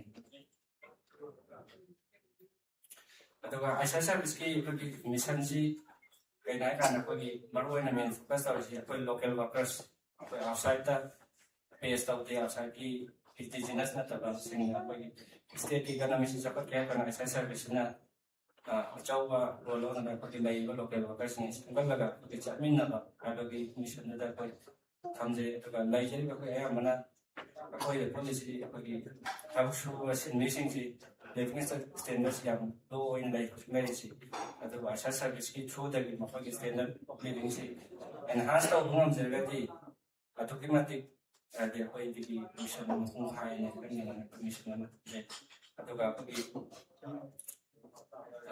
presence niya kaya na ako 2040 for the milising tara tawag biba at ba ako yung full diba customer po ero ba ako yung tawag ba staff sino ko ero nungay ba nungay yung problem yaman ba siya pa sa service sa sangka kaya mo happy ba nungay ba ko ba yung vision sa hisan niya na ako yung lay lang ang kasi ako yung vision kamdali ato ka kasi ko da sa service pagi minsan niya kaya na ako tawag ba happy ba ng zakay sa talit simulta directly or indirectly ato ako yung Manipur district kaya madam happy ko service people ng zakay Thales West Thales Awal Isnupur Krul Senapati Kangkok and Chandel High district na ko service service ato ka high ba ko yung Kasi ko yung size niya kayo directly like ay ba photo sa kaya pwede hana pwede yung simpon ko pwede tawag ko pwede natin ano ka pwede 2026 service na pwede all Manipur si doon na mga service biba mga pwede na pwede pandantamdi 2027-28 na pwede Guwahati amadi ada notice station da ko expansion da ko anan di to happen ka da all over India da ko expand da ko plan na to ko ngasi ba da ko da project ko completed ko na service na to direct force Maryland for Wi-Fi office web solutions Kanai interiors ya hostel Sagar restaurant Amina hostel Eastern Motor SK Enterprises, Nexa, Al Hayat, All Media, IDBI Bank, forest department na tuki conservative school haiba singsi koina project pi jagre kogi aduga hose sathali se koi kasam pata sathali laifang kuno sabolban tipong noren thong chekon kongma rai lain fali long koi lakada project sing classic brand de sarvai marketing head sales marketing koi mama sem sina tau jari sa ayunam lekai sandel tarung none ya school bangun lekai thanga kai khu dilong nambot mang fa sang thangai ban mabam marat kaksing hai project sing jakar engaging da ka kan family work le aduga aina sidama sarvai me am baina khangsu khanga mane ina som ai aina khangja ba ka tan ni ma JST jadi sesnya kan bayang to base mahasa na koi sarvai khangna su am yor mane som aina sarvai maka remind to bai ta moina pi si JST अकोगी 3,59,000 है ना P के महासा का धंधा पर south India ना बात में ना किसी आई ने ना आई कंजे असम नॉर्थ ईस्ट से असम से ना 14,000 तो मैं असम में तो बेसिकन मैंने बोले कि याम ये 600 तो सिदाई ना सी पर किसी अते के बना ते अकोई माने बोले कि शो मकोई अते इस ये तो ना थोड़ी बस में ना कोई business entrepreneur startup nya foga ko ji tengna ko gi india ki kana bi so ma ting pam ko organisi na finance na da ta se chakani daga aina japan tagi dubai tagi israel madi singapore tagi tamdo sikana kana ko gi japan sin ko gi second world war da ko gi Pero sana mani na kasi kiti mo si tum ramne si ako yung Manipur pumana Manipur sing na samsabaya basi mo hard work mo dedication commitment na marang mo rin na si PTVD ay ka na bigilang sin sila high position na mo may only 67 years na siya ba education at ako siya sila sumay na ko na nagati ng ganin na ining Dubai ni pintamsabaya si 1960s sila pagi Philippine al maktum ji kogi kaida England da sakada masi England gi sakada मैं छुपरा का मोने spare कर मैं तुंदा महला में तुंदा कर टेक और मैं तुंदा 1980 साइड आ का मैं मसान पास नान इन तुम सिसिना कोई ऐसी एक्टिविटी वाइड की दुबारा से इकोनॉमी की हब ऐसा एक टूरिज्म दा तभी कोई आर्टिफिशियल पाम से आइलैंड नहीं का बातें वांग में बिल्डिंग ले सी चाहिए कुछ सिफूसी करने है तारे कोई न सुमन कोई न सुमन नोटिस एक न सुमन जापान से कम से भी दुबई देगी इसराइल देगी कोई न तंबाया बसी जो सिंसी अटोमेटिक कश्मीर आमना दे मोश मिक्रोरम को छुड़ा को माले एक गाँव है इसराइल से मोशी अटोमेटिक आईक्यू आंगा नॉलेज आंगा मुना में पृथ्वी तो मोहल्ली इन्फ्लुएंस तो मोहल्ला मोहल्ला लेती है लंडन तो सिंगापुर ऐसा गोल्डन है ऐसा वर्ल्ड की बात होती है सब बचाना सिंगापुर की बड़ी ली अकोई इम्फाल अकोई मणिपुर लाइबा डिस्ट्रिक्ट वाइज देने न चाव अदो देने न पिके है ना है सिंगापुर से अदो इकोनॉमिक लंजन से दी सिंगापुर से अदो की मतिक चौकट के है तारे मकोई मतलब तो मगर कुछ चौकट पे आए ना जस्ट रिमाइंड तो नहीं अंदर है इतना तो वो ना ते बचा को मैं आती है अदाई की consider अकोई terms of a experience like dignity of labor I service the electrician mechanics painter sida na hingi si akoi na akoi Manipur da amati India na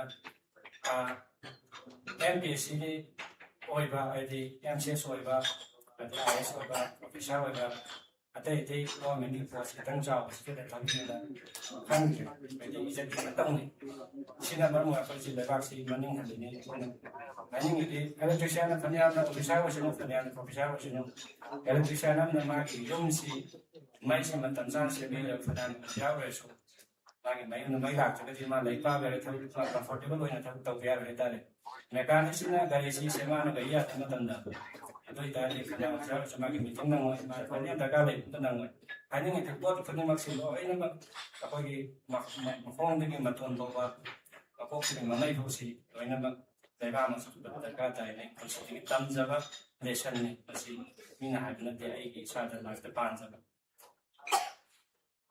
ꯑꯗꯨꯒ ꯂꯣꯏꯁꯤꯜꯂꯛꯑꯦ ꯁꯥꯔꯈꯣꯏ ꯕꯣꯔꯤꯡ ꯁꯨꯔꯝꯕꯁꯨ ꯌꯥꯏ ꯁꯤꯅ ꯑꯔꯣꯏꯕ ꯁ꯭ꯂꯥꯏడ్ꯅꯤ ꯑꯩꯈꯣꯏꯒꯤ ꯑꯩꯅ ꯑꯁꯤꯒꯤꯁꯤ ꯑꯩꯅ ꯏꯟꯁꯄꯤꯌꯔ ꯇꯧꯕ ꯀꯔꯤ ꯑꯩꯈꯣꯏ ꯗꯦꯇꯥ ꯑꯃꯅꯤ ꯑꯟꯏꯝꯄ꯭ꯂꯣꯏꯃꯦꯟ ꯏꯁꯨꯁꯤ ꯏꯟꯗꯤꯌꯥꯗ ꯑꯗꯨꯛꯀꯤ ꯃꯇꯤꯛ ꯍꯧꯖꯤꯛ ꯃꯅꯤꯄꯨꯔ ꯈꯛ ꯅꯠꯇꯅ ꯂꯣꯏꯅꯃꯛꯇ ꯊꯦꯡꯅꯔꯤ ꯏꯀꯨꯏ ꯀꯨꯏꯗꯕꯤꯗ ꯑꯩꯈꯣꯏ ꯔꯥꯖꯁꯊꯥꯟꯗ ꯑꯩꯈꯣꯏꯒꯤ ꯄꯤꯌꯣꯟ ꯃꯤ 84,000ꯒ 494 ꯀꯧꯕ ꯃꯇꯝꯗ ꯃꯤ 1,40,000ꯒ 50,000 ꯍꯦꯟꯅ ꯑꯩꯈꯣꯏ ꯑꯦꯄ꯭ꯂꯥꯏ ꯇꯧꯋꯦ ꯍꯥꯏꯇꯥꯔꯦ ꯃꯤ 84,000ꯒꯤ ꯃꯤ 1,40,000 ꯍꯦꯟꯅ ꯁꯤꯅ ꯇꯥꯛꯏꯁꯤ ꯁꯤ ꯗꯇꯥꯁꯤꯅ ꯇꯥꯛꯏꯁꯤ ꯑꯟꯏꯝꯄ꯭ꯂꯣꯏꯃꯦꯟ ꯏꯁꯨꯁꯤ ꯄꯥꯛꯇꯛꯅꯅ ꯑꯩꯈꯣꯏꯒꯤ ꯏꯟꯗꯤꯌꯥ ꯑꯁꯤꯗ ꯂꯩꯔꯦꯅ ꯇꯥꯛꯏꯅꯦ ꯁꯤꯒꯤ ꯗꯇꯥ ꯁꯤꯗ ꯍꯥꯏꯔꯤꯁꯤꯗ ꯑꯦꯄ꯭ꯂꯥꯏ ꯇꯧꯔꯤꯕ ꯃꯤꯁꯛꯁꯤꯡꯁꯦ ꯀꯅꯥ ꯀꯅꯥ ꯌꯥꯎꯒꯦ ꯍꯥꯏ ꯀꯥꯟꯗ ꯑꯩꯈꯣꯏꯒꯤ PhD ꯌꯥꯎꯔꯤ MBA ꯇꯧꯕ ꯌꯥꯎꯔꯤ ꯑꯗꯩ ꯂꯣ ꯒ꯭ꯔꯦꯖꯨꯑꯦꯠ ꯇꯧꯕ ꯑꯇꯩ ꯈꯤꯇꯪ ꯍꯥꯏ ꯏꯖꯨꯀꯦꯇꯦꯠ ꯑꯣꯏꯔꯕ ꯃꯤꯁꯤꯡ ꯌꯥꯎꯔꯤ ꯑꯗꯩ ꯊꯕꯛ ꯐꯪꯗꯕ ꯁꯃꯁ꯭ꯌꯥꯁꯤ ꯑꯗꯨꯛꯀꯤ ꯃꯇꯤꯛ ꯄꯥꯛꯇꯛꯅ ꯂꯩꯔꯦ ꯁꯤꯒꯤ ꯁꯣꯂꯨꯁꯟꯁꯤ ꯀꯔꯝꯕꯅ ꯊꯣꯛꯀꯅꯤ ꯍꯥꯏ ꯀꯥꯟꯗ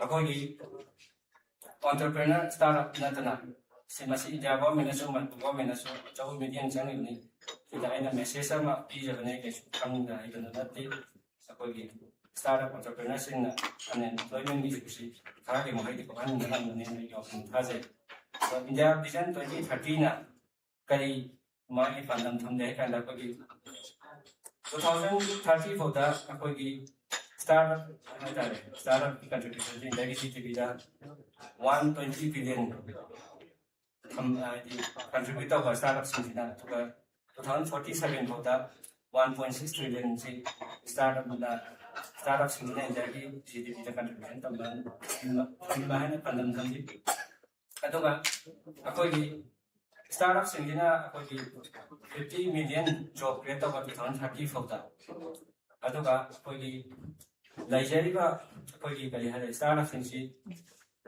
1,10,000 2020 1,10,000 ꯂꯩꯔꯝꯕꯁꯤꯗꯒꯤ 2030 ꯐꯥꯎꯗ ꯃꯤ 2,2,4,000ꯁꯤ ꯁ꯭ꯇꯥꯔꯠ ꯑꯞꯁꯤ ꯍꯦꯟꯒꯠꯍꯟꯕ ꯍꯥꯏꯅ ꯏꯟꯗꯤꯌꯥ ꯚꯤꯖꯟ 2030ꯅ ꯄꯥꯟꯗꯝ ꯊꯝꯂꯤ ꯑꯗꯨꯒ ꯑꯩꯈꯣꯏꯒꯤ ꯏꯅꯣꯚꯦꯁꯟ ꯁꯦꯟꯇꯔ ꯍꯥꯡꯗꯣꯛꯄ ꯑꯗꯨꯒ ꯅꯣꯔꯠ ꯏꯁ ꯑꯃꯗꯤ ꯔꯨꯔꯦꯜ ꯑꯦꯔꯤꯌꯥꯁꯤꯡꯗ ꯍꯥꯡꯗꯣꯛꯄꯅꯤ ꯚꯤꯖꯟ 2030ꯅ ꯊꯝꯂꯤ ꯑꯗꯨꯒ ꯏꯟꯗꯤꯌꯥ ꯑꯁꯤ ꯑꯩꯈꯣꯏꯒꯤ ꯃꯦꯖꯔ ꯄ꯭ꯂꯦꯌꯔ ꯏꯟ AIꯗ ꯁꯥꯁꯇ ꯗꯤꯞ ꯇꯦꯛꯇ ꯀ꯭ꯂꯥꯏꯃꯦꯠ ꯇꯦꯛꯇ ꯒ꯭ꯂꯣꯕꯦꯜꯂꯤ ꯀꯦꯄꯥꯁꯤꯇꯤ ꯁꯦꯟꯇꯔꯁꯤꯡꯅꯆꯤꯡꯕꯗ ꯃꯦꯖꯔ ꯄ꯭ꯂꯦꯌꯔ ꯑꯣꯏꯅ ꯏꯟꯗꯤꯌꯥ ꯚꯤꯖꯟ 2030ꯁꯤꯅ ꯊꯝꯂꯤ ꯑꯗꯨꯒ ꯑꯩꯈꯣꯏꯒꯤ ꯏꯟꯗꯤꯌꯥꯗ ꯌꯨꯅꯤꯀꯣꯔꯟ ꯁ꯭ꯇꯥꯔꯠ ꯑꯞꯁꯤ ꯃꯤ 100 ꯄꯨꯊꯣꯛꯄꯅ ꯏꯟꯗꯤꯌꯥ ꯚꯤꯖꯟ 2030ꯁꯤꯅ 2030ꯐꯥꯎꯗ ꯑꯩꯒꯤ ꯄꯥꯟꯗꯝ ꯊꯝꯂꯤ ꯊꯦꯡꯛ ꯌꯨ ꯑꯩ ꯃꯁꯤꯗ ꯑꯩꯒꯤ ꯀꯔꯤꯁꯤ ꯂꯣꯏꯁꯤꯟꯖꯔꯦ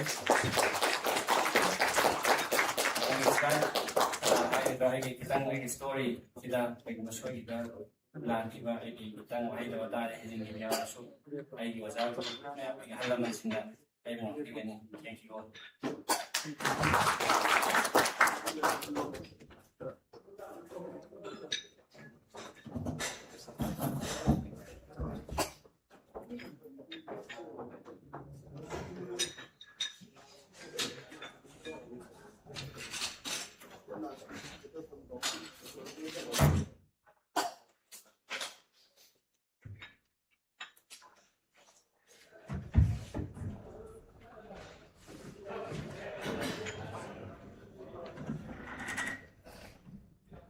ꯊꯥꯒꯠꯆꯔꯤ ꯉꯁꯤꯒꯤ ꯄꯥꯡꯊꯣꯛꯆꯔꯤꯕ ꯊꯧꯔꯝ ꯑꯁꯤꯕꯨ ꯍꯣꯁ ꯇꯧꯕꯤꯔꯤꯕ ꯑꯥꯏꯁꯥ ꯁꯔꯚꯤꯁꯦꯁ ꯃꯅꯤꯄꯨꯔꯒꯤ ꯐꯥꯎꯟꯗꯔ ꯑꯣꯏꯕꯤꯔꯤꯕ MD ꯏꯝꯔꯥꯟ ꯈꯥꯟꯅ ꯉꯁꯤ ꯃꯔꯤꯛ ꯆꯨꯝꯕ ꯋꯥꯐꯝ ꯀꯌꯥ ꯑꯃꯈꯛ ꯐꯣꯡꯗꯣꯛꯄꯤꯔꯝꯕꯒꯤꯗꯃꯛꯇ ꯍꯟꯅ ꯊꯥꯒꯠꯄ ꯐꯣꯡꯗꯣꯛꯆꯔꯤ ꯉꯁꯤ ꯊꯧꯔꯝ ꯑꯁꯤꯒꯤ ꯃꯈꯥ ꯆꯠꯊꯖꯔꯛꯄ ꯑꯣꯏꯅ ꯉꯁꯤꯒꯤ ꯊꯧꯔꯝ ꯑꯁꯤꯗ ꯃꯌꯥꯏ ꯇꯥꯡꯕꯗ ꯂꯦꯡꯁꯤꯟꯕꯤꯔꯤꯕ ꯏꯀꯥꯏ ꯈꯨꯝꯅꯖꯔꯤꯕ ꯑꯣꯅꯔꯦꯕꯜ MLA ꯋꯥꯡꯈꯩ DC ꯊꯥꯡꯖꯝ ꯑꯔꯨꯟꯀꯨꯃꯥꯔ ꯏꯀꯥꯏ ꯈꯨꯝꯅꯖꯔꯤꯕꯅꯤ ꯉꯁꯤꯒꯤ ꯑꯩꯈꯣꯏꯒꯤ ꯊꯧꯔꯝ ꯑꯁꯤꯗ ꯇꯦꯟꯇꯛꯄ ꯋꯥꯐꯝ ꯈꯔꯗꯪ ꯐꯣꯡꯗꯣꯛꯄꯤꯅꯕ ꯀꯧꯁꯤꯟꯖꯔꯤ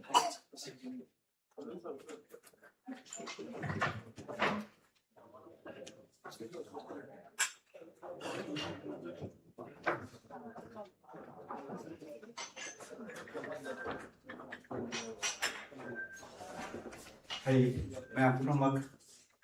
Thank you, Jerry. ꯉꯁꯤꯁꯤ ꯌꯥꯝ ꯅꯨꯡꯉꯥꯏꯕ ꯑꯗꯨꯒꯨꯝꯕ ꯊꯕꯛ ꯑꯃꯅꯤ ꯍꯥꯏꯅ ꯂꯧꯖꯩ ꯃꯔꯝꯗꯤ ꯉꯁꯤꯒꯤ ꯁꯨꯃꯥꯏꯅ ꯌꯥꯝꯅ ꯂꯦꯝꯖꯅꯤꯡꯉꯥꯏ ꯑꯣꯏꯔꯕ ꯑꯦꯋꯥꯔꯗ ꯑꯃ ꯁꯣꯁꯤꯌꯦꯜ ꯁꯥꯔꯚꯤꯁꯦꯁꯇ ꯐꯪꯉꯒꯁꯨ ꯐꯪꯉꯤꯕ ꯑꯦꯋꯥꯔꯗꯁꯤ ꯐꯥꯔꯝꯁꯤꯒꯤ ꯋꯥ ꯈꯛꯇ ꯅꯠꯇꯅ ꯑꯩꯈꯣꯏ ꯌꯦꯡꯁꯤꯟꯕꯤꯔꯤꯕ ꯃꯌꯥꯝ ꯄꯨꯝꯅꯃꯛ ꯈꯨꯔꯨꯝꯖꯔꯤꯕ ꯃꯌꯥꯝ ꯄꯨꯝꯅꯃꯛꯀꯤꯁꯨ ꯆꯥꯎꯊꯣꯛꯆꯅꯤꯡꯉꯥꯏꯅꯤ ꯃꯅꯤꯄꯨꯔ ꯄ꯭ꯔꯖꯥ ꯃꯤꯌꯥꯝꯁꯨ ꯆꯥꯎꯊꯣꯛꯆꯅꯤꯡꯉꯥꯏꯅꯤ ꯍꯥꯏꯅ ꯑꯩ ꯊꯝꯖꯒꯦ ꯑꯗꯨꯅ ꯉꯁꯤꯒꯤ ꯁꯤꯒꯨꯝꯕ ꯌꯥꯝꯅ ꯂꯦꯝꯖꯅꯤꯡꯉꯥꯏ ꯑꯣꯏꯔꯕ ꯑꯦꯋꯥꯔꯗ ꯑꯃ ꯁꯣꯁꯤꯌꯦꯜ ꯁꯥꯔꯚꯤꯁ ꯑꯃꯁꯨꯡ ꯃꯥꯒꯤ ꯇꯤꯝꯅ ꯐꯪꯉꯛꯄꯗ ꯌꯥꯝ ꯃꯔꯨ ꯑꯣꯏꯅ ꯑꯣꯏꯕꯤꯔꯤꯕ ꯃꯣꯍꯝꯃꯗ ꯏꯝꯔꯥꯟ ꯈꯥꯟꯅ ꯍꯣꯠꯅꯔꯛꯄꯒꯤ ꯑꯗꯨꯒꯨꯝꯕ ꯃꯍꯩ ꯑꯃ ꯐꯪꯉꯛꯄꯁꯤꯗ ꯑꯩ ꯌꯥꯝ ꯅꯨꯡꯉꯥꯏꯖꯩ ꯑꯩꯒꯤ ꯁꯥꯏꯠꯇꯒꯤ ꯍꯥꯏꯔꯤꯕ ꯇꯤꯝꯁꯤꯗ ꯑꯩ ꯀꯣꯡꯒ꯭ꯔꯦꯆꯨꯂꯦꯁꯟ ꯄꯤꯖꯔꯤ ꯑꯍꯥꯟꯕꯗꯨꯗ ꯉꯁꯥꯏ ꯁꯨꯝ ꯏꯝꯔꯥꯟꯒꯤ ꯃꯥꯒꯤ ꯋꯥꯔꯤ ꯁꯨꯝ ꯇꯥꯖꯔꯛꯄ ꯀꯥꯟꯗ ꯉꯁꯤꯁꯤꯗ ꯂꯦꯡꯆꯠꯄꯤꯔꯤꯕ ꯃꯌꯥꯝꯁꯤ ꯃꯥꯒꯤ ꯄ꯭ꯔꯣꯐꯦꯁꯟꯗ ꯇꯣꯉꯥꯟ ꯇꯣꯉꯥꯟꯕ ꯐꯤꯜꯗ ꯂꯩꯖꯔꯛꯁꯨ ꯂꯣꯏꯅ ꯁꯛꯁꯦꯁꯐꯨꯜ ꯑꯣꯏꯔꯕ ꯑꯗꯨꯒ ꯃꯤꯑꯣꯏ ꯉꯥꯛꯇꯅꯤ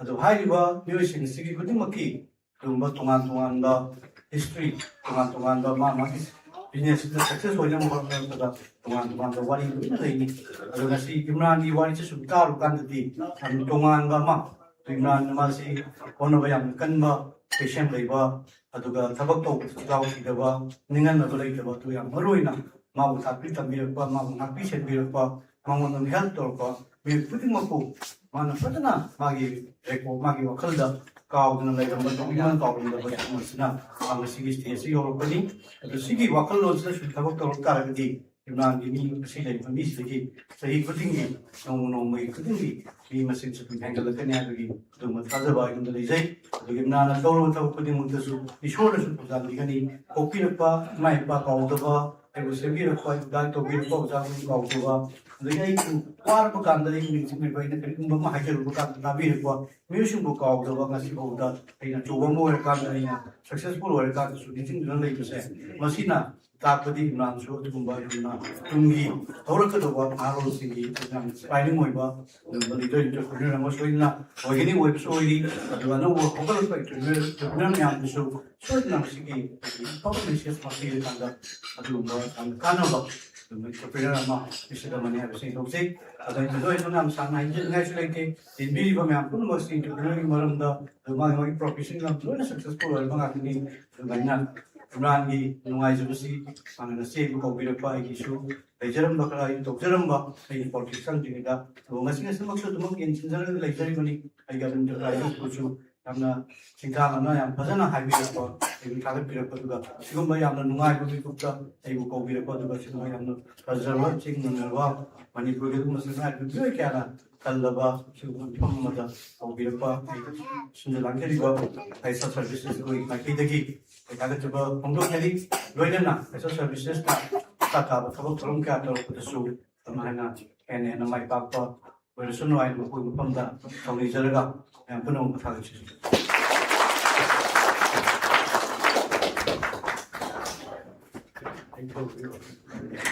ꯊꯥꯒꯠꯆꯔꯤ ꯑꯣꯅꯔꯦꯕꯜ ꯑꯦꯝ.ꯑꯦꯜ.ꯑꯦꯅ ꯃꯐꯝ ꯑꯁꯤ ꯊꯥꯗꯣꯛꯄꯒꯤ ꯃꯥꯡꯑꯣꯏꯅꯅ ꯑꯩꯈꯣꯏ ꯒ꯭ꯔꯨꯞ ꯐꯣꯇꯣ ꯁꯦꯁꯟꯒꯤ ꯇꯥꯟꯖꯥ ꯑꯃꯇ ꯉꯝꯃꯤꯟꯅꯁꯤ ꯌꯥꯔꯒꯗꯤ ꯑꯣꯅꯔꯦꯕꯜ ꯑꯦꯝ.ꯑꯦꯜ.ꯑꯦ ꯏꯁꯥꯒꯤ ꯐꯝꯐꯝ ꯂꯥꯡꯗ ꯏꯀꯨꯞ ꯑꯃꯇ ꯋꯥꯔꯧꯕꯤꯕ ꯌꯥꯒꯦ ꯑꯩꯈꯣꯏ ꯀꯦꯃꯦꯔꯥꯃꯦꯟ ꯐꯝꯄꯥꯛꯇ ꯁꯣꯝꯗ ꯑꯃꯨꯛꯇꯪ ꯂꯦꯡꯈꯠꯄꯤꯔꯛꯅꯕ ꯅꯣꯛꯆꯔꯤ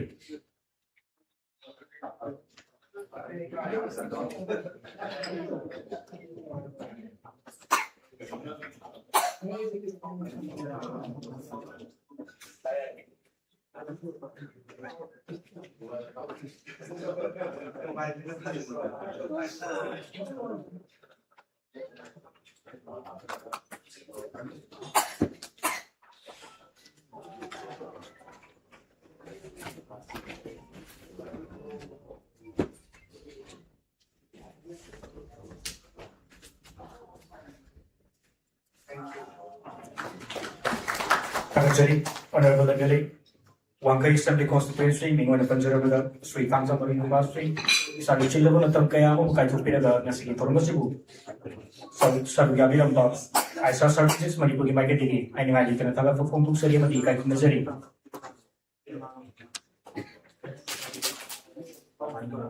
ꯊꯧꯔꯝ ꯑꯁꯤꯒꯤ ꯃꯈꯥ ꯆꯠꯊꯔꯛꯄ ꯑꯣꯏꯅ ꯏꯀꯥꯏ ꯈꯨꯝꯅꯖꯔꯤꯕ ꯃꯤꯡ ꯑꯣꯏꯅ ꯄꯟꯖꯔꯕꯗ Dr. Jonathan Lashra, a social scientist. Kay kung nandiyan ko sana, sige, parang masig kung malilay na. Kaya nagpa, wala mga kagaling pamilya na ba?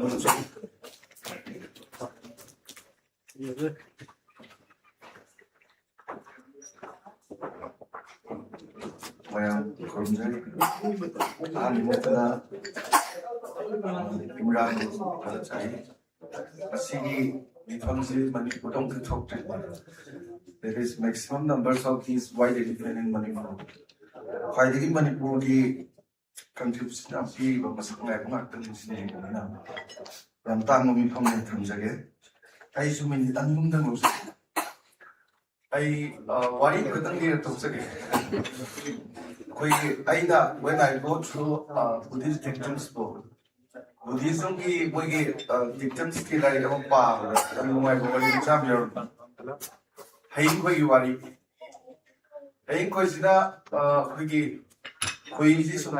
is home to set position lay a hotel lay with a very summer taste. Between this and someone. On idea, Queasy Tacket or the Hagnings in the Taker Wyatt. Alda, nobody, Maggie, Quera, Queen, Talakanda, with their music, made Harga. I go across the theatre. Tango and Delaga, Home to secure. The Hanko, the Yampton, the might of the sea. On Punzella from the head labor that. Up with the label 6 into the name. Ain't correct, come the way. None Hage, no Hage, just one, Pomba, Quaidu, and again a conduzu, Querazu, or else a crack on the way in Havada. Ain't quite a committee. Siniam side in a color. Yes, Moila, made Hare, Quaker Sire, and you are Quiggy, Yumduzu, or secret. Frank, Adu. I am content of the city. When Panay Dorsu, when Punna, Tinkin Manana, Tabak Kanas was there. Masimadi, may you sakte, Kurang the Gapu was Zungam. Amunis Haneva, Bransnover. Amuxonas Haneva, Bransnover. Amuxonas Haneva, Bransnover. Conan the Mugran Namoni, South the Lake Way. Masi, Manipurgi was it like Vidisida? Masidum, Kandaya, or Manina, my anatoms again. I don't know, Anisudama, Hizeling, but Wiggy successful.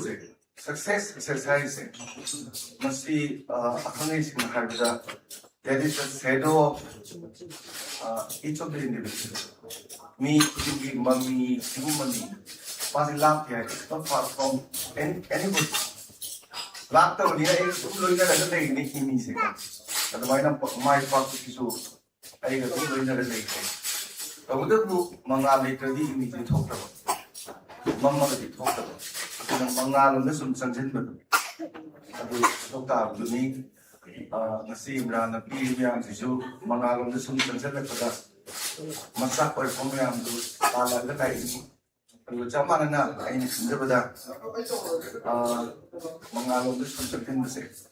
But home Kai Kali. I see the Mata management, the public management, the Gapsi, I know what you management be about. We give Pelosi. Yamarina smart enough Chinese. S stands for simple. M stands for moral, high moral values. A stands for accountability. R stands for responsibility. T stands for transparency. Must see later. Yamina Fanesi comes again. Winna, Imrana, I am very soon love with my knuckle. Of course, you have lovely me. Sagi, how can I give part? Is in Kakana Maru was in a day. Maggie, Tayada Yaribanu Silu Patala, Yogli, Gary Tobias, and Tian Boris to come. Aduna Koki, Loina say, Kaikuna, Putlaga, Madugi importance, Kanga, King of Siroza. When you put a question on comes again, which is like Imran Su, young Pavashno, and personally, take over the money yet, but my creates a day of Dunkani. Hurricane, ꯐꯕ ꯑꯣꯏꯁꯅꯨ ꯃꯅꯤꯄꯨꯔꯒꯤꯗꯤ ꯑꯩꯈꯣꯏꯅ ꯌꯦꯛꯄꯤꯕ ꯑꯗꯒꯤꯗꯤ ꯆꯤꯡꯗꯕꯤꯕꯁꯤ ꯌꯥꯝꯃꯟꯈꯤ ꯇꯧꯕꯅꯤ ꯑꯣꯟꯇꯔꯄ꯭ꯔꯤꯅꯔꯁꯤꯞꯁꯤ ꯅꯠꯇ꯭ꯔꯒꯗꯤ ꯆꯥꯎꯈꯠꯄ ꯂꯩꯕꯥꯛꯀꯤ ꯃꯥꯒꯤ ꯃꯆꯜꯁꯤ ꯂꯩꯇꯦ ꯍꯥꯏꯕ ꯇꯥꯏ ꯃꯔꯝꯗꯤ ꯑꯇꯩꯗꯤ ꯊꯕꯛ ꯄꯤꯌꯨ ꯂꯥꯛꯇꯣꯏꯅꯤ ꯃꯣꯏꯅ ꯊꯕꯛ ꯄꯤꯒꯦꯅ ꯇꯧꯕꯅꯤ ꯁꯤ ꯈꯔ ꯍꯦꯟꯅ ꯌꯥꯝꯅꯕ ꯃꯌꯥꯝꯅꯁꯨ ꯈꯔ ꯀooperation ꯄꯤꯕ ꯈꯥꯏꯗꯣꯛ ꯈꯥꯏꯖꯤꯟ ꯇꯧꯕ ꯌꯦꯡꯊꯤꯅꯕꯒꯤ ꯄꯣꯠꯁꯤꯡꯗꯤ ꯈꯔ ꯍꯟꯊꯕꯤꯕ ꯐꯕ꯭ꯔꯥ ꯍꯥꯏꯅ ꯑꯗꯨꯃꯥꯏꯅ ꯑꯄꯤꯜ ꯇꯧꯖꯒꯦ thank you very ꯃꯆ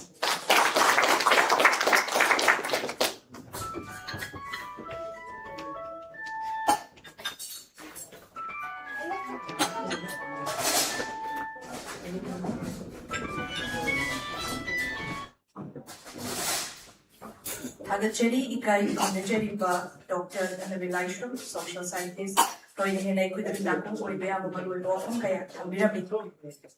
Taurumasiki, Makachatha Jarapoina, a Silention University, Toan, Wakali, Amadi, Wafam Kaya, Maya, Dan, Vitanja, Lozet, Mangoina, Nasiki, Taurumasibu, showing the Maki, Mapufan, the Bea, the Kanan and Mirakliba, Ikai Kanachari Managing Director, as a diagnostic scheme.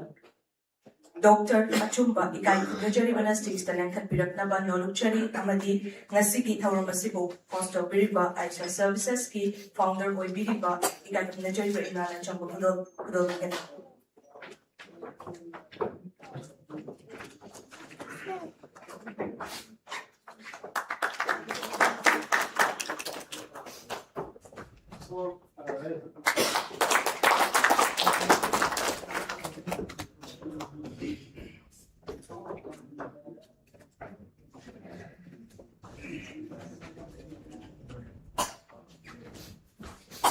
Thagachari, Mathandamu, Kokachari, Mountain Jungi, founder, Kawai Biribai, Kanachari Bar, Naurem, London, Lenshin Biratuna Chambukudo, Leslie, Lovinabat, Noluchari.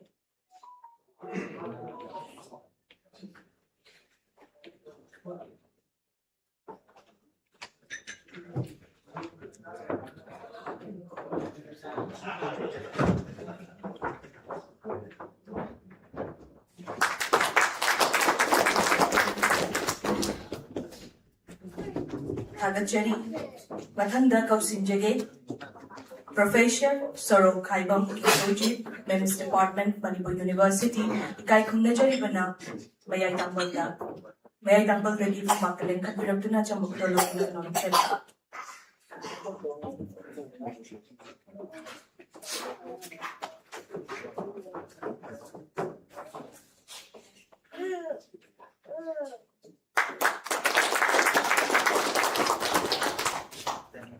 Thagachari, Kausinjari, Ikai Kunachari Dr. Mohol Maintain Professor, Research and Development, Manipur University, Ikai Kunachari Bana, States the Lankan Piratuna Chamukolo, Silo, Kausinjari.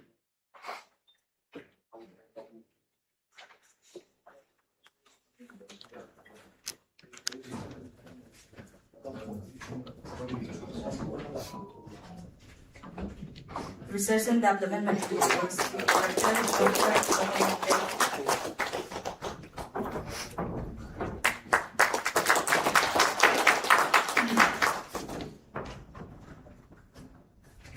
Thagachari, Tauramasiki Makachata Jarapoina.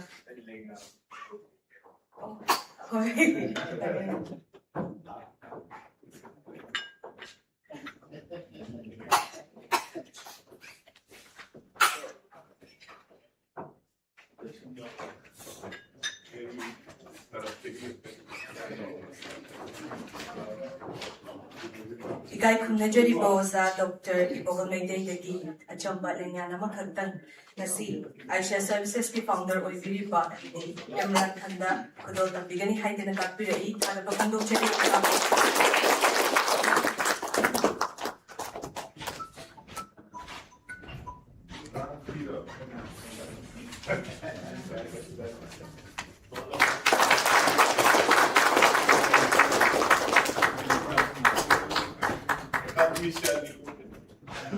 From Manipur University site. Thagachari, Makha chathajarappa asidi ngasigi thauram asigi mayai tangbaldasu langshinbiriba ikai khumnajariba Globus Web Solution Private Limited ki Managing Director ni thogai pubiriba ikai khumnajariba Roshni Kumar Yambemna thauram asida wafam kharadan thambinaba norupa kausinjari.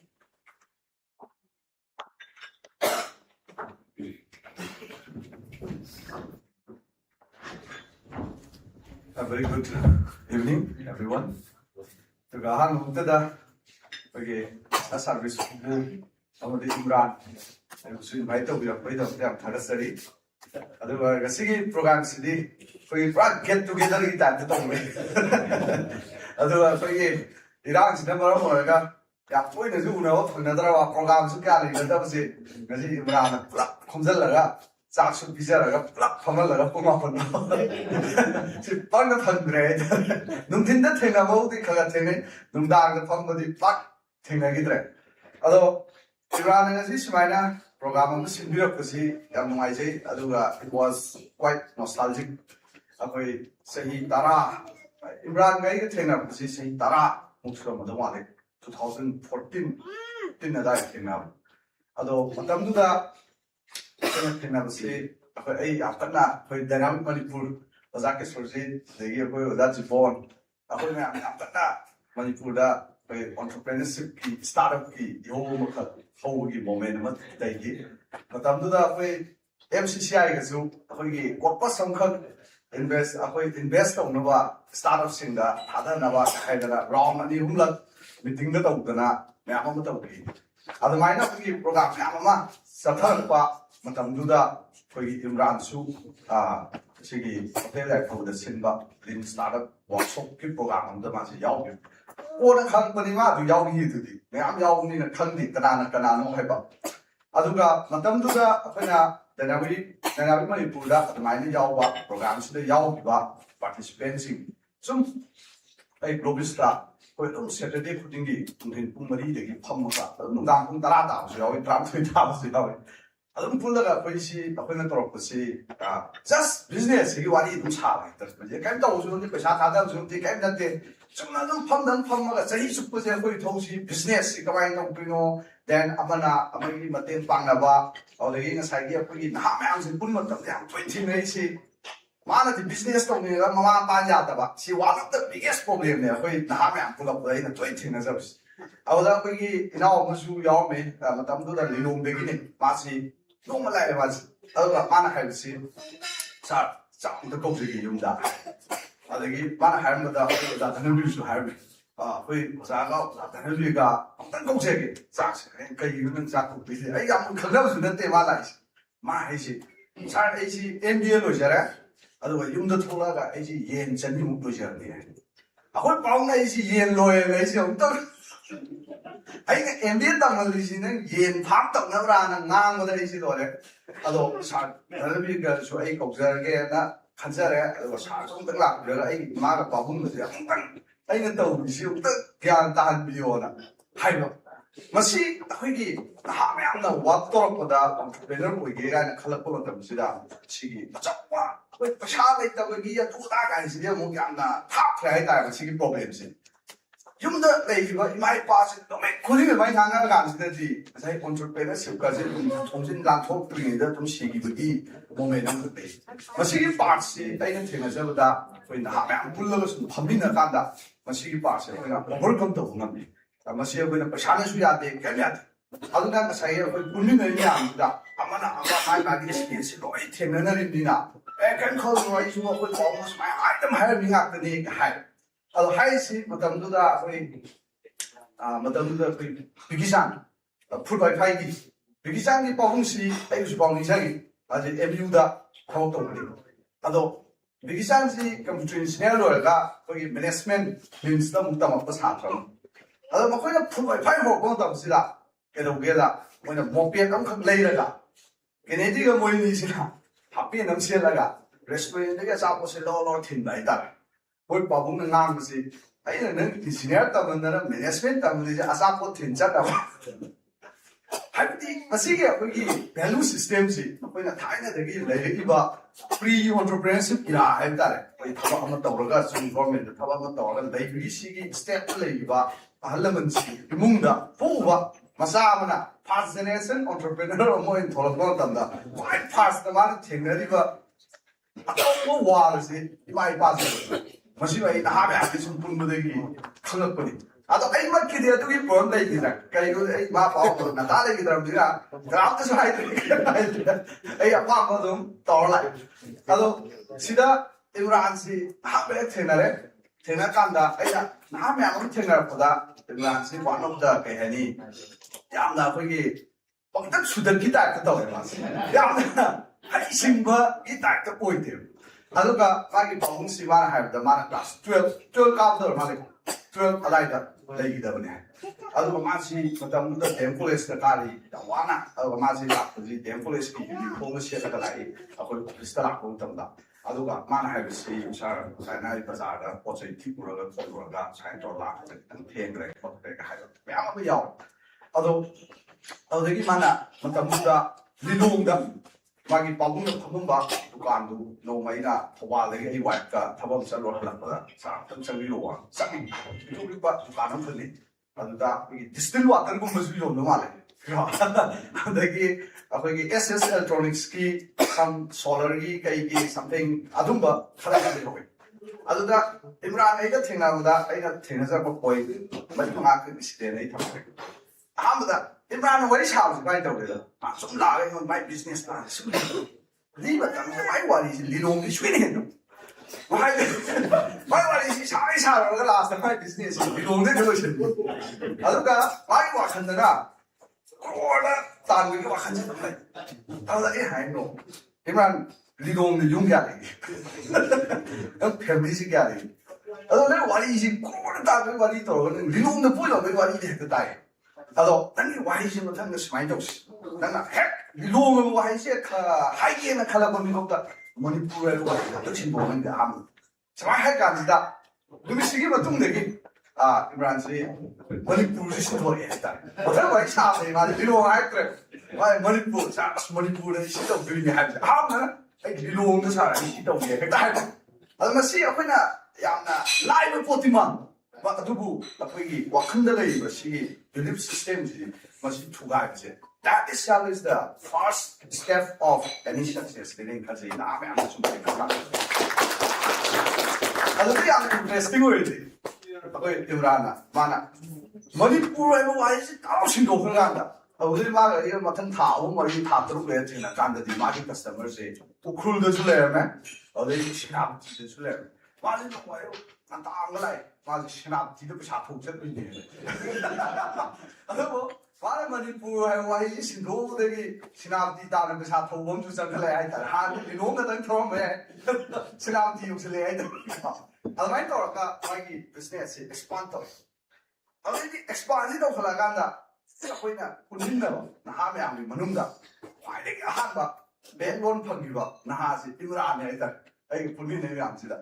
Matam tu da koi birbal hoy lagi pibare ko madi moi di ka ba oi hu doi ta uri na koi ki finance ko magi wari yaw aur ma gi na dukan am ga khil laga ready da dai ram ni na podcast ha ga yo la da dai ram ni na sa koi ki bank loan ko si tu process da wa ga step la ko aur da koi document ka ka to ko no ga si ta ga fo la ga se hi bu dan to ga da IDBI ni pi dal pa la tara Abai yang sinu ai mana ka mana nak teragi Bangalore nang phang the my business si puthang gi maram si abu Bangalore phang dai putha ai da maka sai yaw gi da 2000 kya dai lo kya ba ba la ko dra ha ko le nam yaw ma hai gi ga sai ang ko si dai na ta ba da man ang ko da chum bom yaw ai sha na sha ta ze ba na ta bi da mi ta ze bu de sha ma ai wa hi ko yaw gi ai da hai yak chum ba 아, 말 락다시 판다 마뚱시다. 마빙 그 가디 폴로이게. 저 마나 미카 자, 이 락다라 락다리 없는 만 노래 만 비랑게나 또렇게 로하. 말 락다시 나오가 가바스다 파스랑 타다오게 말 그랬어. 자기 매양도 거의 다다. 아, 하이미 씨 아이는 주고서 정말 앞다리 하이지 아이 이런 남자도 할라 니 다즈디. 하이로다 뭐가 할라키들 아주 나 빠르게 잘 할까 나 파서 했다 아이나 아이 샤 타서 내지 미 타서 내는 거 이만 샤 비토고 했다 이거 아주 그 마인드 사지 아주 되기 빠기 비즈니스 ꯍꯧꯒꯠꯂꯛꯅꯕ ꯑꯃꯨꯛ ꯍꯣꯠꯅꯕꯗ another 3 to 4 yearsꯗꯤ ꯆꯪꯈ꯭ꯔꯦ ꯍꯥꯏꯔꯤꯕ ꯁꯤꯒꯤ financial ꯑꯩꯈꯣꯏꯒꯤ ꯁ꯭ꯇꯥꯔꯠꯑꯞꯀꯤ face ꯑꯃꯗ ꯂꯨꯄꯥ ꯂꯥꯛ 10 ꯊꯨꯅ ꯃꯥꯡꯈꯠꯂꯛꯄ ꯍꯥꯏꯕꯁꯦ ꯃꯁꯤ ꯑꯆꯧꯕ ꯏꯁꯨ ꯑꯃꯅꯤ ꯑꯗꯨꯅ ꯉꯁꯥꯏꯒꯤ ꯑꯩꯈꯣꯏꯒꯤ ꯐꯥꯏꯅꯥꯟꯁꯤꯌꯦꯜ ꯅꯣꯂꯦꯖꯁꯤ ꯌꯥꯎꯗ꯭ꯔꯤꯉꯩꯗ ꯉꯁꯥꯏꯒꯤ ꯑꯩꯈꯣꯏ ꯄꯩꯁꯥꯁꯤ ꯆꯣꯞ ꯆꯣꯞ ꯄꯤꯁꯟꯕꯁꯤ ꯃꯁꯤ one of the biggest and easiest way to shut down a business 하이타래 맞습니다.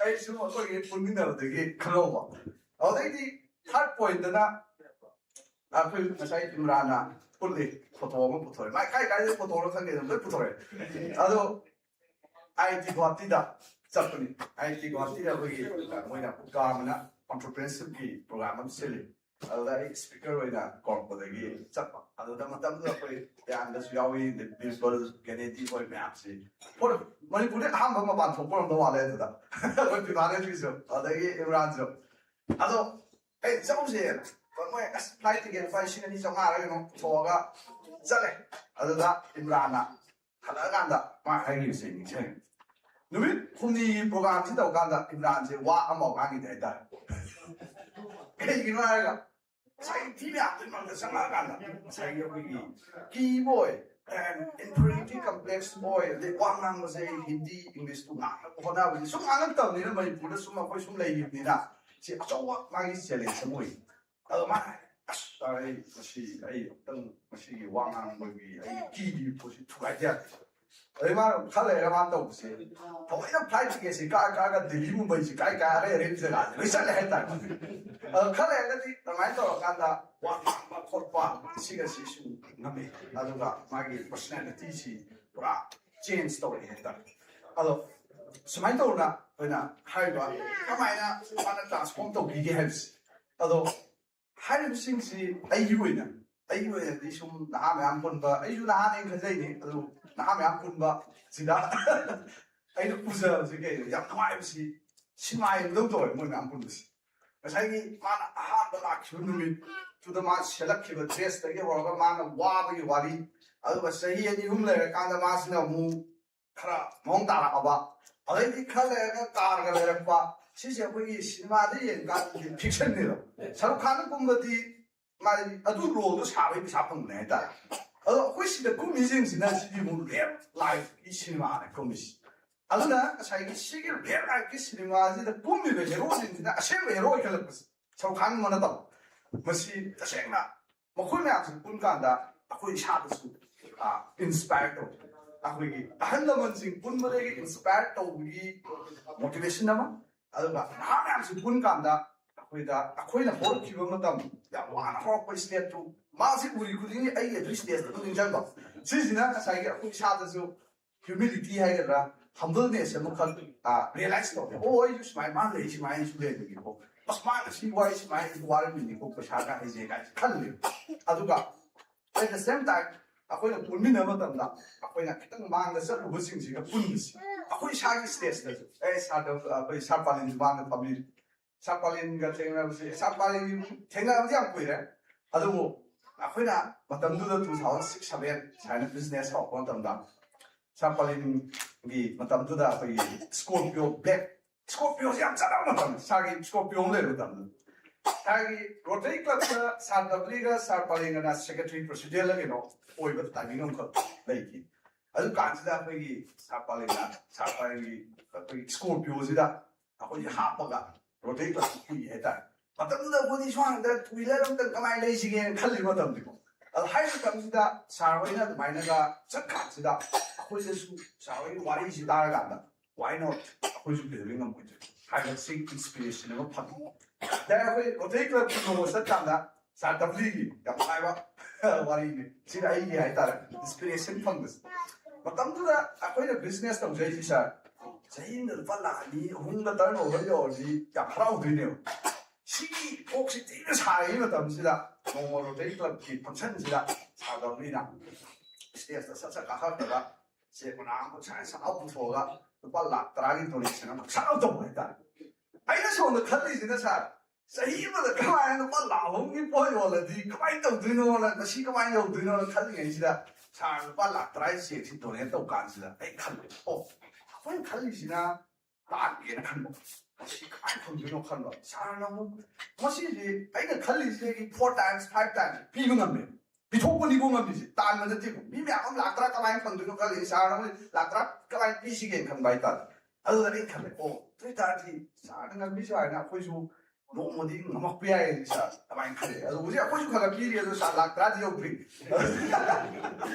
kalai jauh tu mana ini sah. Kalau semaina saya pergi, jasa mendro, Ozai bol, ke sosi, ozai bol, ayo ini apa yang saya nazar si pergi management development program ba, BIMS 2006 sampai, uji power ayo itu workshop yang, aduda, ozai bol, ozai semua itu so, aduda so tinggi, jasa mendro si hari 1999 tinggi, ICM da, program yang jauh kan, aduda saya Purana si kaya ni pra completely engineering background ni lah management kan di leadership kai kamu de karwan ni tahu re so kai kamu de saya suka kata management di story ni yang wali ni si dia pun tahu dah kita so nanti so nak kau dia yang tak kata kamu dah atau hari ni si bukan dah nak pun semua yang power tapi betul lagi saya pun si kita BIMS di mana jadi thadok pe apa institute na trena BIMS na mo kauran di sa le BIMS na program sila di sa le hai sa uji papa tu kai you know da si yau da na ko yin bia da ai engineer tu ne ko ya ko tu ka ma si da aduna sarvaina smai ta kan da matam da sai bo lo uji ta sum pul ro gi phone am ga tong na ga ta ka una ba si da yam lai ba ma da matam da di sai bo si ta na ga phone am si 2009 na da da sarvaina Facebook up 10 elben da Facebook da message sai 사, 이거 막 써야 하더라. 가해가 가해지. 자기 그다음도 entrepreneurship development 체험에 싹 차면 엄청 봐. 아들아, 시대이다 팍마가 자기 entrepreneurship 시기 와리 이것이 사바 사바이나 일단 매니지먼트가 땅에서 와리 이것이 하는 하였듯이 거기다 소리만데 저와 인스피레이션을 먹고 있다. 정말나 시기 와 칼로를 간다. 거기서 수마이나 파워 피고 이제 칼로를 간다. 이건데 숨부직세 이나 하면 페이스북에 다락고 보여줘 한번 보여줘. 오늘 이만 파워 있다. 그러니까 이거 할 때까지 아이고에는 우리 끝나던 답이야. 아주 뭐 하이든 하시기 왜지? It can be a life-changing moment. 한번 보여줘. 지금 보세요. 거기서 좀 파워뿐이냐. 아주 많이 칼라가 좀 거의 다 하면 좀 불렀더니 ngasibi sumyam nungai sina kun pulak pun hamyam si adu ai marup mapang am dinner pun nei di sida pun yo na hamyam so ni mana wi ta tau le ho le ta ngai tau yo ko ya kun kun la family wi ta ta sum le ho le adu hai sindagi sum successful ko su na yam lai sum successful ko ka na si yu pa sha ta pu ju ka ne ai ta ko na sen ma ta matam so di sha thok de mayam se am ta aduh projecti ai English success level aman loi do ra vida sisina mo ko yong suket ma thola he na chakhan pa manipur sida he na ko gi entrepreneurship ki lamda economic development da kana ba porakna ba pona minasia wa kan gon thamjaraga ko gi esa service amdi imran to ai business sing si apena manglom da samsen da ba he na sa phot ko sinu wa ko de thamjaga to attention de thank you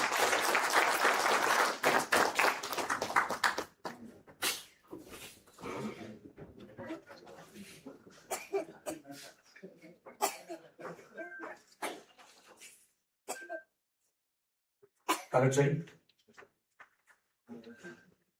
Ikai Community Managing Director, Lobby's Web Solutions Private Limited, Ningway Panzer with the Rosnico Mayamde, a Sigatonosico Marilena. And the Kanaraba, Wafun Kayama, Tambiramba, and I can talk from Buxari. For Basugate, Bakasa Poina, a community bar. My phone is the speaking, Hosima, ito ready ba, a community goes down. Roger Saikongu, a part of the Sonda Likapiran Manusari.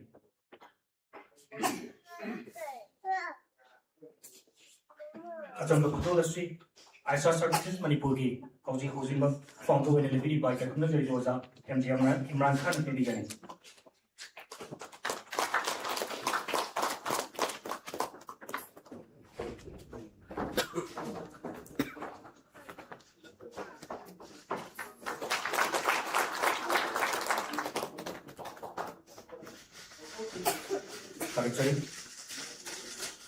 We arrived at Cyclone actor Manipur film industry loina na torong masigi maka chatar poina Chairman and Managing Director, Sijo Hospital and Research Institute, Ningon Panjara Badai Kakina Dr. Falim Kundumbaku, Nasi Tormasi Kamari Lena, Tentapa, Wahimanga Tarakan Kabina about the luxury.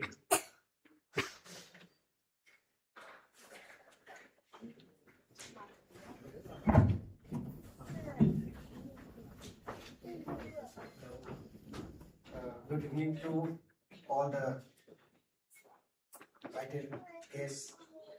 Assembly Manipuri future society. Imran Khan ki wali ki kamna taab jab nuai. The journey, my story see, mana thengai the struggle, mana baru taraga asing stage in life. Taab jab inspiring point. Imran Khan si, ina and friends kumba only kumba business kan kira kumba mar kam thing mana matam ji am lowi pato namba parisaba ati phone to re mansu tan hai sar bisi ko mentor ni mentor ado am kana mun bagi ta jati pe kham kham ki hai ado wo ngasi mana sapong lai ba aisa services CGC Basima Tole isi mana Kalamba Manunga Potariba Anjavar imagination Mayam in one sentence. So within, so without. You will see Pada manifest everything she did. I congratulate Imran Khan and I wish Pakatana suffered population who sounds suffer like any and the quite will see the way to learn the same way like the Balinese learning of Tormetumina. Ado lagi gift na tu success na si ang sa fee at the higher ado the way you learn from various situations individual will be situation will be sige you da sa patara I think you will grow faster than before. Thank you very much.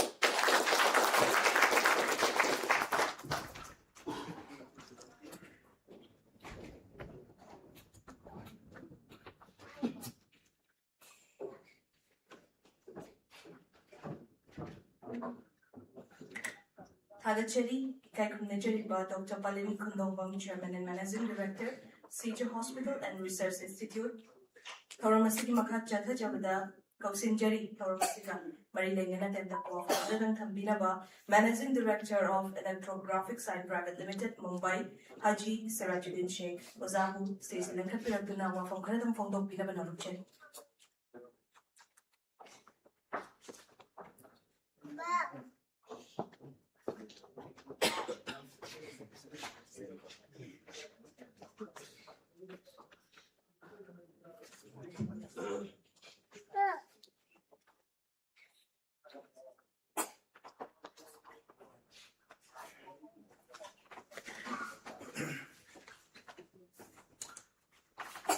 Kai khum nazariba Ojasing Ningone Panjarabada Kuli Dr. Davli Saab Oza Danvir Saab और sir रोशनी कुमार तेरी याम थंग दे रहे दो लेकिन वे इबा ओजा मैं पुनु मबू मुसुम ओलमाई कराम Singh अहल्लमन अमदी imine दोन kaya thap patige nak patige lengi regi pumna makpu aina taram lokshari. I welcome all of you with Islamic greetings. Assalamu alaikum wa rahmatullahi wa barakatuh. May peace, blessings and mercy of Allah subhanahu wa ta'ala be upon all of you. Luena na sige numit asi ꯑꯩꯒꯤꯗꯃꯛꯇꯗꯤ ꯌꯥꯝꯅ ꯃꯇꯤꯛ ꯃꯒꯨꯟ ꯂꯩꯔꯕ ꯑꯃꯗꯤ ꯌꯥꯝꯅ ꯍꯥꯏꯗꯤ ꯄꯨꯛꯅꯤꯡ ꯅꯨꯡꯁꯤꯔꯕ ꯅꯨꯃꯤꯠ ꯑꯃ ꯑꯣꯏ ꯑꯊꯥꯞꯄꯗ ꯂꯩꯈꯤꯗꯅ ꯃꯧꯀꯥ ꯐꯪꯈꯤꯗ꯭ꯔꯕ ꯑꯗꯨꯒꯨꯝꯕ ꯑꯣꯖꯥ ꯒꯨꯔꯨꯁꯤꯡ ꯃꯌꯥꯝ ꯑꯩꯅꯗꯤ ꯃꯅꯤꯄꯨꯔꯒꯤ ꯏꯔꯩꯄꯥꯛꯀꯤ ꯑꯣꯖꯥ ꯒꯨꯔꯨꯁꯤꯡꯅꯤ ꯍꯥꯏꯗꯅ ꯌꯨꯇꯨꯕꯇ ꯐꯦꯁꯕꯨꯛꯇ ꯇꯣꯏꯅ ꯇꯣꯏꯅ ꯑꯗꯨꯝ ꯒ꯭ꯌꯥꯟ ꯂꯧꯁꯤꯡꯗꯤ ꯂꯣꯟꯅ ꯂꯧꯖꯕ ꯑꯗꯨꯒꯤ ꯃꯌꯥꯝꯁꯤꯡꯗꯣ ꯉꯁꯤ ꯑꯩꯒꯤ ꯃꯥꯡꯗ ꯂꯦꯞꯄꯒꯤ ꯌꯥꯝꯅ ꯊꯃꯣꯏꯁꯤꯗ ꯍꯔꯥꯎꯕ ꯑꯃ ꯐꯣꯡꯏ ꯑꯗꯨꯅ ꯃꯌꯥꯝꯕꯨ ꯑꯩꯅ ꯌꯥꯝꯅ ꯏꯀꯥꯏ ꯈꯨꯝꯅꯕ ꯎꯠꯆꯔꯤ ꯂꯣꯏꯅ ꯂꯣꯏꯅꯅ ꯑꯩ ꯏꯁꯥꯃꯛꯄꯨ ꯌꯥꯝꯅ ꯂꯥꯏꯕꯛ ꯐꯕꯅꯤ ꯍꯥꯏꯅ ꯃꯄꯨꯗ ꯗꯨઆ ꯇꯧꯖꯔꯤ and I pray to Allah subhanahu wa ta'ala that this historic gathering of Manipur's leader, entrepreneurs and professionals serves as a powerful foundation to take our state to the next level, inshallah.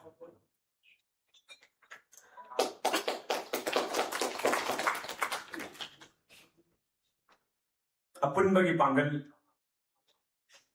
ꯍꯥꯏꯕꯁꯤ ꯌꯥꯝꯅ ꯆꯥꯎꯏ ꯁꯨꯝꯖꯤꯠ ꯃꯆꯩ ꯑꯃꯅ ꯑꯩꯈꯣꯏꯒꯤ ꯁꯨꯃꯥꯡꯗ ꯑꯃꯣꯠꯄ ꯃꯌꯥꯝꯁꯤ ꯁꯦꯡꯗꯣꯛꯄ ꯉꯝꯗꯦ ꯆꯥꯎꯈ꯭ꯔꯕ ꯏꯄꯥꯛ ꯑꯩꯈꯣꯏꯒꯤ ꯃꯅꯤꯄꯨꯔꯗ ꯆꯥꯎꯅ ꯆꯥꯎꯅ ꯀꯥꯏꯈ꯭ꯔꯦ ꯑꯗꯨꯕꯨ ꯃꯤ ꯑꯃꯅꯗꯤ ꯃꯗꯨꯒꯤ ꯆꯥꯎꯈ꯭ꯔꯕ ꯏꯄꯥꯛ ꯑꯗꯨꯕꯨ ꯊꯤꯡꯕ ꯉꯝꯗꯦ ꯑꯗꯨꯕꯨ ꯃꯤꯑꯣꯏ ꯀꯌꯥ ꯄꯨꯟꯁꯤꯜꯂꯒꯗꯤ ꯍꯥꯏꯔꯤꯕ ꯏꯄꯥꯛꯇꯨ ꯊꯤꯡꯕ ꯉꯝꯈꯤ ꯁꯨꯝꯖꯤꯠ ꯃꯆꯩ ꯀꯌꯥꯗꯨꯅ ꯄꯨꯟꯁꯤꯜꯂꯕꯗꯤ ꯑꯃꯣꯠꯄ ꯃꯌꯥꯝꯗꯨ ꯁꯦꯡꯗꯣꯛꯄ ꯉꯝꯃꯤ ꯁꯨꯃꯥꯏꯅ ꯇꯧꯗꯅ ꯃꯅꯤꯄꯨꯔꯒꯤ ꯁꯤꯒꯨꯝꯕ ꯑꯋꯥꯕ ꯃꯌꯥꯝꯁꯤꯕꯨ ꯑꯩꯈꯣꯏꯒꯤ ꯑꯁꯤꯒꯤ ꯃꯅꯤꯄꯨꯔꯒꯤ ꯁꯛꯅꯥꯏꯔꯕ ꯑꯣꯖꯥ ꯒꯨꯔꯨꯁꯤꯡ ꯑꯃꯗꯤ ꯑꯟꯇꯔꯄ꯭ꯔꯅꯔꯁꯤꯡ ꯂꯨꯆꯤꯡꯕꯁꯤꯡꯁꯤꯅ ꯏꯔꯥꯏ ꯂꯥꯏꯅ ꯃꯁꯤ ꯁꯣꯂꯨꯁꯟ ꯇꯧꯔꯒ ꯑꯋꯥꯕꯁꯤꯡꯁꯤꯕꯨ ꯊꯣꯛꯈ꯭ꯔꯒ ꯑꯗꯨꯒꯨꯝꯕ ꯃꯥꯏ ꯄꯥꯛꯄꯒꯤ ꯂꯝꯕꯤꯗꯨ ꯄꯨꯁꯤꯜꯂꯛꯀꯅꯤ ꯍꯥꯏꯕꯒꯤ ꯑꯆꯧꯕ ꯊꯥꯖꯕ ꯂꯩ ꯏꯔꯤꯛ ꯑꯃꯃꯝꯅꯤ ꯑꯩꯈꯣꯏ ꯄꯨꯟꯁꯤꯜꯂꯕꯗꯤ ꯏꯄꯥꯛ ꯑꯃꯅꯤ ꯏꯔꯤꯛ ꯑꯃꯃꯝꯅꯤ ꯑꯩꯈꯣꯏ ꯄꯨꯟꯁꯤꯜꯂꯕꯗꯤ ꯏꯄꯥꯛ ꯑꯃꯅꯤ ꯆꯦꯛꯇꯨꯝ ꯑꯃꯃꯝꯅꯤ ꯑꯩꯈꯣꯏ ꯄꯨꯟꯁꯤꯜꯂꯕꯗꯤ ꯌꯨꯝꯖꯥꯎ ꯑꯃꯅꯤ ꯕꯤꯜꯗꯤꯡ ꯑꯃꯅꯤ ꯂꯪꯗꯨꯝ ꯑꯃꯃꯝꯅꯤ ꯑꯩꯈꯣꯏ ꯄꯨꯟꯁꯤꯜꯂꯕꯗꯤ ꯍꯦꯛ ꯐꯤꯖꯣꯜ ꯑꯃꯅꯤ ꯑꯆꯧꯕ ꯐꯖꯕ ꯐꯤꯖꯣꯜ ꯑꯃꯅꯤ ꯋꯥꯍꯩ ꯑꯃꯃꯝꯅꯤ ꯑꯩꯈꯣꯏ ꯄꯨꯟꯁꯤꯜꯂꯕꯗꯤ ꯂꯥꯏꯔꯤꯛ ꯑꯃꯅꯤ inshallah ꯑꯩꯈꯣꯏ ꯃꯌꯥꯝ ꯄꯨꯟꯁꯤꯜꯂꯒ ꯃꯅꯤꯄꯨꯔꯒꯤ ꯁꯤꯒꯨꯝꯂꯕ ꯁꯣꯠꯊꯔꯕ ꯁꯤꯒꯤ ꯀꯟꯗꯤꯁꯟ ꯑꯁꯤꯕꯨ ꯑꯩꯈꯣꯏ ꯑꯆꯧꯕ ꯃꯥꯏ ꯄꯥꯛꯄ ꯂꯩꯕꯥꯛ ꯑꯃ ꯑꯣꯏꯍꯟꯁꯤ ꯍꯥꯏꯅ ꯑꯩ ꯃꯌꯥꯝꯗ ꯑꯄꯤꯜ ꯇꯧꯖꯔꯤ inshallah ꯑꯩ ꯊꯥꯞꯅ ꯑꯩꯒꯤꯁꯨ ꯃꯌꯥꯝꯒꯤ ꯄꯨꯛꯅꯤꯡ ꯅꯨꯡꯁꯤꯕ ꯂꯥꯏꯔꯕ ꯋꯥꯔꯤ ꯀꯌꯥ ꯁꯨꯃꯥꯏꯅ ꯑꯩꯒꯤꯁꯨ ꯋꯥꯔꯤ ꯄꯤ ꯇꯥꯕ ꯋꯥꯔꯤ ꯂꯩꯖꯔꯤ ꯑꯗꯨꯕꯨ ꯉꯁꯤ ꯑꯗꯨꯒꯨꯝꯕ ꯃꯧꯀꯥ ꯆꯥꯗ꯭ꯔꯕꯅꯤꯅ ꯑꯗꯨꯒꯤ ꯋꯥꯔꯤꯗꯨ ꯅꯣꯡꯃ ꯐꯣꯡꯗꯣꯛꯆꯒꯦ inshallah ꯄꯨꯛꯅꯤꯡ ꯌꯥꯝꯅ ꯅꯨꯡꯁꯤ ꯏꯃꯔꯥꯟꯅ ꯉꯁꯤ ꯐꯣꯡꯗꯣꯛꯈ꯭ꯔꯤꯕ ꯑꯃꯗꯤ ꯑꯣꯖꯥ ꯃꯌꯥꯝꯁꯤꯡꯁꯤꯒꯤ ꯃꯥꯒꯤ ꯍꯧꯔꯛꯈꯤꯕ ꯋꯥꯔꯤꯁꯤꯡ ꯇꯥꯕ ꯃꯇꯝꯗ ꯑꯩꯈꯣꯏꯗꯁꯨ ꯌꯥꯝꯅ ꯏꯟꯁꯄꯥꯌꯔ ꯇꯧꯈꯤ ꯃꯗꯨꯅ ꯃꯔꯝ ꯑꯣꯏꯔꯒ ꯑꯩꯁꯨ ꯃꯇꯝ ꯑꯃꯗ ꯅꯣꯡꯃ ꯃꯅꯤꯄꯨꯔ ꯊꯥꯗꯣꯛꯄꯒꯤ ꯃꯧꯀꯥ ꯑꯃ ꯂꯧꯈꯤ ꯁꯨꯃꯥꯏꯅ ꯇꯧꯗꯅ ꯃꯊꯪ ꯆꯠꯈꯤꯗꯅ ꯆꯍꯤ 10 ꯁꯧꯗꯤꯗ ꯂꯩꯔꯨꯔꯦ ꯑꯗꯨꯒ ꯍꯜꯂꯛꯑꯒ 2000ꯗ Electrographic Sign Private Limited 하이나 Chinese की कंपनी में हम लोग से मदुदा कोई कथंग लाकर ngasi सही कुल मंगा सोरे हौजी मी yang खै मुक तबक सोरी मरक सिदा अचौबा अवाबा कयाम सु थेंगनखरे हाइबदी मयाम थेंगनरि बादु बाइना इगिसु the factory mai jakतना अचौजो चैलेंजिंग कया लाक्तना सुमाइना थेंगनखि अदु बाइदु बाइना opportunity amamam du onthoga चाखरिबा मैगी मैतान से राकसी आई नोमा मसिना खात ओइगनि खात हाइबदि खोइबि फरक करि हाइनि खोइदा हार हाइतारे हार अदुन हार ओइलगा आई छी से अमने संगलकनि हाइना हिना मतमदा वारे तौखि अमसुंग अल्लाह सुब्हानहु व तआला ना हाइबा दुदगि हेदोक थदोक टिबि दरंगसि अमुक हेना हान इ फिबम दगि डबल हेना चाखत टिबि अदुन खोइ यामना थाजबा अमदी विल कन हाइबसि अमदा दरकार है अवाब कया मायोक रकनी अदुगी अवाब दा कोई करम सरुक यागदगी हाइबसि मसिनी याम इम्पोर्टेंट आइना दिरुबाई अंबानी की वारी अमदगी आइनी इंस्पायर तबि नोंमा महाक्सि ड्राइवर अमग चली लंबी असांग लंबी मद चटप मतमदा खंगौदना लंबी खर सांग चलगा नोंगै नुसित लाई नोंने नुकसित लापसिदा तुम खर चलम बदकदी ड्राइवर सिन हाय आई थौबो वारे सर आई ngahtan हाइबदी गाड़ी थौबो से लेप सके अंबानी सामने खुमी लेप कनो अदुम थौगिना तुम चल अदुम लेयो खरा मुक थौई अदुम मी अतोप अतोप गाड़ी सिंग साइड गाड़ी खामगा हाइबदी मदी अवाबदु कन्नना बाइदना फम दना लेप दना पथा ना लेबदुई ड्राइवर दुना मुक काइसा मयाम सु पथा नै आई सु ngahtan रेस लौ देगे पथा गनो अदुम चलोन हाय चले अदो अवाब मयाम दु खांग अदुम मा अदुम थौई खरा अदुम थौरगा मरमदी सिचुएशन है बसी मफम खुदिमक्ता लोई लेते अखोई पुंसी चुपसु लेते मरक लाकबई वाले मसी लाइब पोसे कन अपॉर्चुनिटी ने लवरदी कानबा अखोई न माइ पाक मैमो मसी दगी हासिल तो याय अदु माइना खर चला कान मोई नोंगे सी लोई खरे अमसुंग हानगी नॉर्मल लेबा अदु माइना तु नॉर्मल लोई पा मफम दियावे यरपम मतम सिदा अंबानी सामना है नंग गाड़ी साइड तक थमो पार्किंग तरो अदुगा नंग गाड़ी से खामो ले बोय sir करीनो ngасai awaba matamdadi sarna khambe sunga yakidi aduba hoji karimta awaba leidre adu nongle nusu leidre hadi hoji khamo haisi karino adu ambani sam khumi ngasai wari ba mafam dana khamam taragadi ngasai wa dana khamda le hoji ko mi singdugi marakta su legane adu lahang madada karis piraga thuna hapsilaga mafam du latok bangam na ho daraga ngasi la tabina ikoi awaba du la thoi hoji dan patha ba yare सी कोई तमजने का यामना फजबा कनो सिंगनी अदुना अखोई अवाब कयादि थेंगनगनि पुंसी सिदा अदुबु अवाब दु मायोकना बा हाइबसी अखोई दरकार दानमी लेबा सिंची मासी सीबा की त्रबा अदुगा मासी अवाब खांगसी माना ngamdraba oitaragadi mahak ki lanbi sikar maina lan ngamdoino mahak siba ki daba risk lawba ngamba makhong ta lasu thawai yaw kano tar su kathu su ngamba tu man ni hu ta ka ba adutta ko ni libak si kan bangam gadam ni amasung koi lan sing ngam gadam adu ta di ai ko ni pun si da theng ba su ma awa ma yam si ko ni mayo pun ta ka ba imran la si mahaki mehnat mayam dagi wajasing mayam dagi khunjel liba kano si ai na यामना थगली महासी यामना थोटपा नौबा आइना प्रमाण अमा तीजगे अथोटपा लेबाक इसिंग सि चुपसले इसिंग सि मावद चुपसन बनिना मंगोंदगी माहि बरों की होगले अतोंग लेबाक सिना बो नॉलेज में फंगी ने हदीस की मफहूम ले कोई प्रॉफेट मोहम्मद सल्लल्लाहु अलैहि वसल्लम ना ताकबीरंबा अदुबा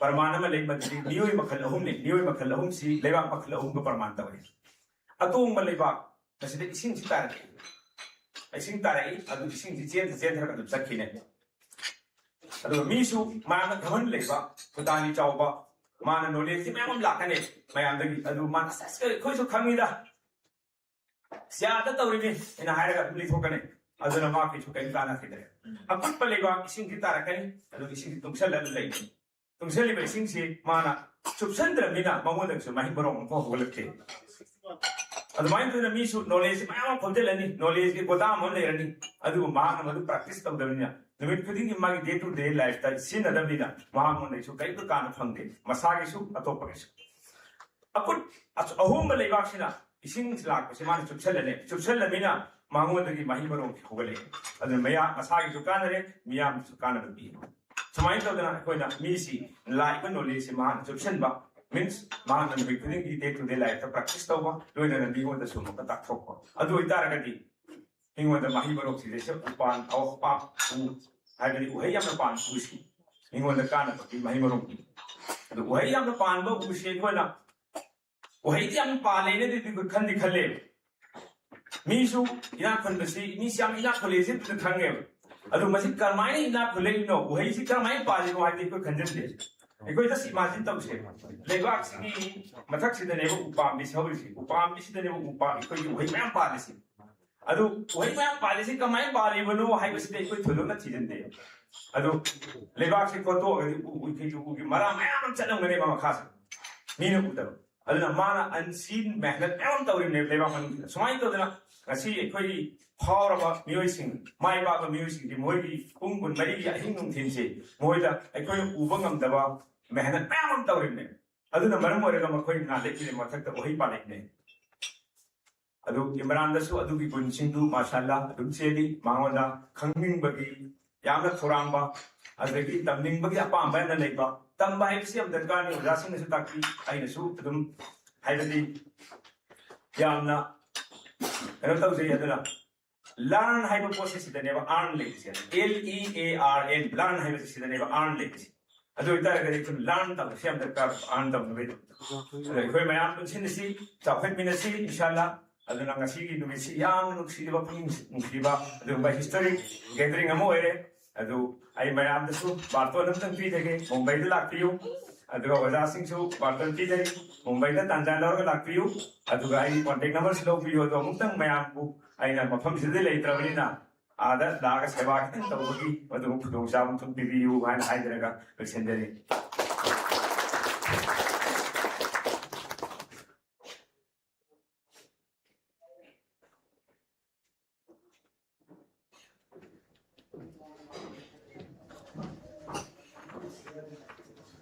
Thadachari Kainajariba Haji Sirajuddin Singh, Managing Director, Electrographic Sign Private Limited, Mumbai.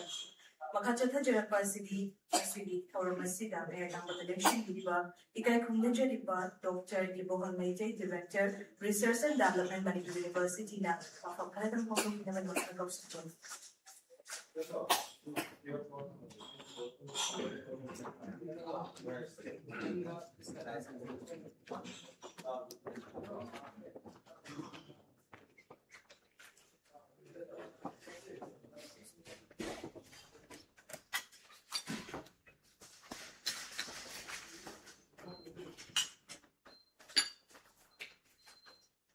Sigi Skublaba ESO services.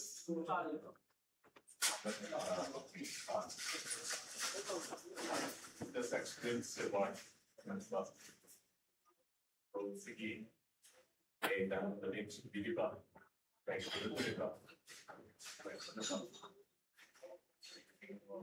Wait a minute. Kuhan maganda kay Siri. Pwede rin na exit bili ba? Sana man pa exit 5 naman. Corona. Kay Siri. Kuhan maganda kay Ahmad Imran. Congratulations in that company. Honorable Kanba, Rapaba, Honorable Kanba, Aduga, Kapukan with the Renina, Wanda Mama, Ritoba, Ringu, Chatanasiki, Nadumata, my Babi, Tata Yori, Yamama Play, Nahasi, Benedi, Yamama. Something I will not. Obscure the soup, and the sound of Jama, a dark young Ibranga, a Quaker, winners of a city, young Former Weber, is Singi at the soup, and looked at the winner. But Trasiki, when has been developing the sort of the woman of that. You see that in Scott, it's under pronouncing skill development in the ingredients of the thing with the young. Praising way I'm smite of the say that I'm going to arouse the reason I must be contribution, my machine taffy can be whether I do play whether that Wakaloshi and going to conjure river Kalasi. Adupmayam, the Katan sheer of Jarakanda, Kanabaka, the Dra and Kanjaba. Aduda Kam Karasu, the Tegi Kanai can conversate a question how about the house of Haidare. Was I didn't my jealousy, Hanga Tafi, the Biliba, Mairoi, Haidare, Mahoida, my father, when it came to Makara. Unique contribution to people of Masina, the Queen Deep Haideki, minds about Dunihena, Losay, and Sinasima, Imran. Now, is already that Takamata, like the Simatia, we company idea. Maruina, first entrepreneurs, first generation entrepreneurs, ayambana yang people say wait Nothing. second third wali second tuti khara du play ni ko to koi mangling ni ba manipuri nasiki icon natani aduna ai lu khai ni song service yam nuai jaba lamda mama saukat na ba siki journey natraga selosia ko ina khajatan nei na jaran bada entrepreneurs sina lawri mathudang si asupati chao and entrepreneurs ki masing si yami kai lamdam si hing badan mai ba adu ba chak lamdam ma oi na ha chi sei adu ma sei chu chu fi nasi mag mali gi ba pom ama hit ka kai kuda mu ne no bin na rai yin chak ko le ne khali ba adu Japan Korea, Chongqing, aduga Singapore, Taiwan, masing-masing Singapore country na tini. Masih dia lagi ba entrepreneurs ki masing-masing masuk dia matikya. Ada innovative, aduga tungan the deep research taurakan na, aduga applied research ki findings si real world se da translate tauna mo pondar pa masing. Ara mo ina, ako ina tamza ba yamasi. Pick ba Japan. Ito mong hada na kahit ki sa atina awaban ng ba how the second world war ta nasidi mali ni ba pa simple tuna tuman ba company sina how gi ni patakda India hari ba ba se da company ni singa ba chani ni matakda ako'y operate daw ni aduga Korea North Korea si to pumi da South Korea o di Republic of Korea na high list Sigi company Chatu ya kaki mayata akwai India se da la da business da picture na so ladam sina madai da footway ba ano ba makal ki pot adai ni ose automobile da udai bo hairo LG bo hairo adai ki di chana da loji bo hairo aduga cosmetic di industry bo hairo pero mo se koi Korea di la ka na se di or business da akwai ladam sina so business ki tawba economic cultures lakota ragati maybe external remittance so भी है नत्रगा export activities की पालन तो वो भी है economy की contribution से सुके माती यात्रा कोई चावी अदुना मसीना सिमा कहीं ना चिकन मयां पुन्नी नरिबस की उनसार लोचर का था जनी मसे लोइनमक इसा की लम्ना केने excellence और मुगांत ने कोई न कहीं शो कोना हाइनिंग आई लेजते अदु तुंगी मिरोल की तमक्ता यंग बिरकांदा आई कोई की लम्ना सैदा याना professional लोइबा companies अदुगा कोई की public limited company दखर चावना कोई की साखोन नबगी मचनम का शेंगन मिननर बगी कोना नि बगी अपाम बदु थमजगे तमने सी पावरबा कनो से Elon Musk से मागी share से ट्राई companies the only 12% तक मारा hold और रखा company से असर कनो सवे अदु अतोप में आवो दि share holders वे आपको ये चाहिए जो अदु मदन अदु याम लगोगा करना business तो वसु नमदु मानते अदु वो little bit of कोई share holder गुबा कितन little कोई के बिना नो पे कनो से investment का दिता वो तन या गदरा लिमो लिमो कनो सही था अदु मंगाए अदु पु I love to see Manipur a vibrant state in the next few years down the line. And for that matter, the Queen and Dakar would say, young people since they are innovative and entrepreneurship mindsets now transform the Udrigati, Koya, the Mikari winner, Koya, the Mayami, Koi subsidy, the Kimba, Koi Kurukam, the Utaragati, or the says Halaroy, and the Koi Shani Sabu, Limsabamna, Koi Achamba Fruku, Haidaragati. Entrepreneurs, job creators की machine से खरीदना या फिर थोपा लाखों से खरीद सेगा एक कोई यूनिकॉर्न कंपनी की मशीन से खरीद या थोपा मतलब बगी रुपंग दुमा पंगमिना से अदना इधर टाइप मकुदा अरोई बता थोनी जनी मसे इमरान अमसु लेक्शन बिरी बात मांगा कोई मणिपुर की सुनाई बात entrepreneur खुदी मक्स चिता तौजरी बात Habak orang kuti makta, tayo magpulat kuzan din na, hene chakot pa, ꯇꯧꯖꯔꯤꯕ ꯕꯤꯖꯤꯅꯦꯁ ꯑꯗꯒꯤ ꯍꯦꯟꯅ ꯆꯥꯎꯊꯣꯛꯄ ꯑꯗꯨꯒ ꯃꯥꯂꯦꯝꯁꯤꯗ ꯑꯩꯈꯣꯏ ꯂꯝꯗꯝꯁꯦ ꯄꯤꯛꯆꯔꯒꯁꯨ ꯃꯁꯛ ꯇꯥꯛꯄꯗ ꯑꯦꯟꯇꯔꯄ꯭ꯔꯤꯅꯔꯁꯤꯡꯁꯤꯒꯤ ꯊꯧꯗꯥꯡ ꯂꯧꯕꯤꯗꯨꯅ ꯑꯆꯪꯕ ꯐꯨꯔꯨꯞ ꯑꯃꯅꯤ ꯍꯥꯏꯕꯗꯨ ꯇꯥꯛꯄꯗ ꯇꯥꯏꯕꯪ ꯃꯄꯨꯅ ꯊꯧꯖꯥꯜꯂꯤꯕ ꯑꯣꯏꯁꯅꯨ ꯍꯥꯏꯕ ꯋꯥꯐꯝ ꯈꯔꯁꯤ ꯊꯝꯖꯔꯒ ꯃꯌꯥꯝ ꯄꯨꯝꯅꯃꯛꯄꯨ ꯉꯥꯛꯆ ꯄꯤꯖꯔꯤ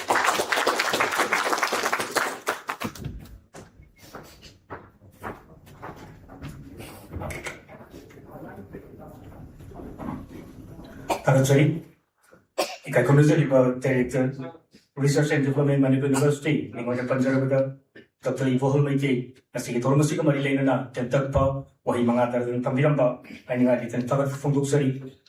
Lena, Tormasiki, Maka, Chatter Poina, Nasi Tormasibu, San Yamina Bagitama, Sebal Kazarubada Hara Roya Viratana, Mafamasi and Biriba, Manufacturing Industry, Sanai Director, Ningoya Panjarabada, Ikakunazariba, Gokula Topampu.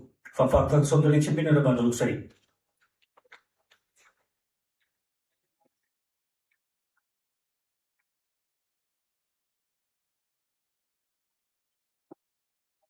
Then a Chambakudu, Bibinamidama, ISA Services Manipuki, founder, Ikakunazari by the Imran Khan Kosenjari.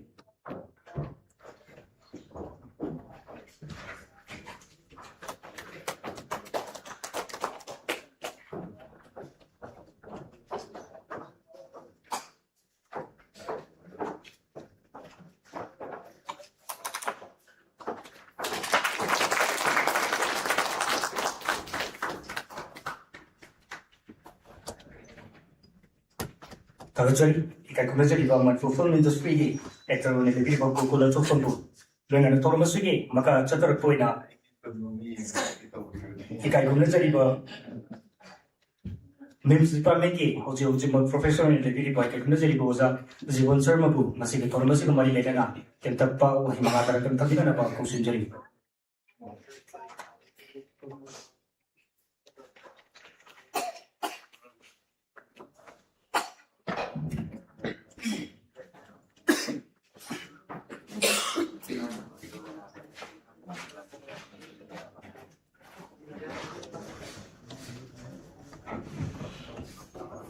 Thank you very much. Thank you, Muhammad Imran Khan, for this opportunity. You got a good name. Imran Khan is the cricketer Musu Layunako. Although Laybiriba, Tinbiriba, Mayam, Umna Mumpu, with due respect, and many of you I know. Although I can tell Yam Sang Nusulozer, right? Can I Adam Karadam, Tangy Tanger. Okay. Thank you very much for the invitation and my Amamuku Nuruchari. I was a bit surprised. I think Imran Khan, I'm on the phone, I was a bit surprised. Kind of the Imran Khan said, as one of the participants of Dynamic Manipur. According to Dynamic Manipur and where many of the dignitaries here also are participants or members or advisors of this organization. Although Imran Khan is also one of them. Although Imran Khan I want to phone the Rainoma. Although I am teasing in the Bible of Hongre. Although Mana I means full name half to Hangbazanida. Next year the department Namalokore. But I like your name, the name you have given to me. Okay. Congratulations, Imran Khan. Aduga I am queen of the eating Nazaraba, friend ama. I know Nangi and Kanba. I know what I wakalon the man when Nansokare. I be my friend, particularly honorable Canada Peggy. 1 kg, Oiba, I get the tiniest after wedding and dinner. And I saw them, he's a good friend.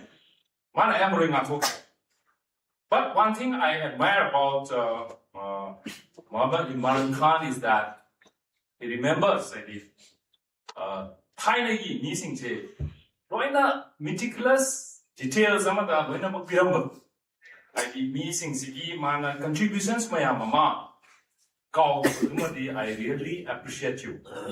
ꯑꯗꯨꯒ ꯊꯥꯏꯅ ꯑꯩꯈꯣꯏꯒꯤ ꯑꯩꯅ ꯁꯥꯇ꯭ꯔ ꯑꯣꯏꯔꯤꯉꯩꯗ ꯑꯩꯈꯣꯏꯒꯤ friend ꯑꯃꯈꯛꯅ ꯍꯥꯏ ꯀꯩꯅꯣꯗ ꯁꯥꯇ꯭ꯔ ꯑꯣꯏꯔꯤꯉꯩꯗꯅꯤꯀꯣ ꯃꯥꯁꯨ ꯁꯥꯇ꯭ꯔ ꯑꯣꯏꯅ ꯍꯥꯏꯗꯤ class 10 ꯀꯥꯗ꯭ꯔꯤꯉꯩꯗ is one of my brilliant friends. ꯍꯥꯏꯗꯤ ꯃꯥꯒꯤ ꯃꯃꯤꯡꯁꯦ ꯕꯤꯗ꯭ꯌꯥꯚꯨꯁꯟ ꯀꯧꯏ.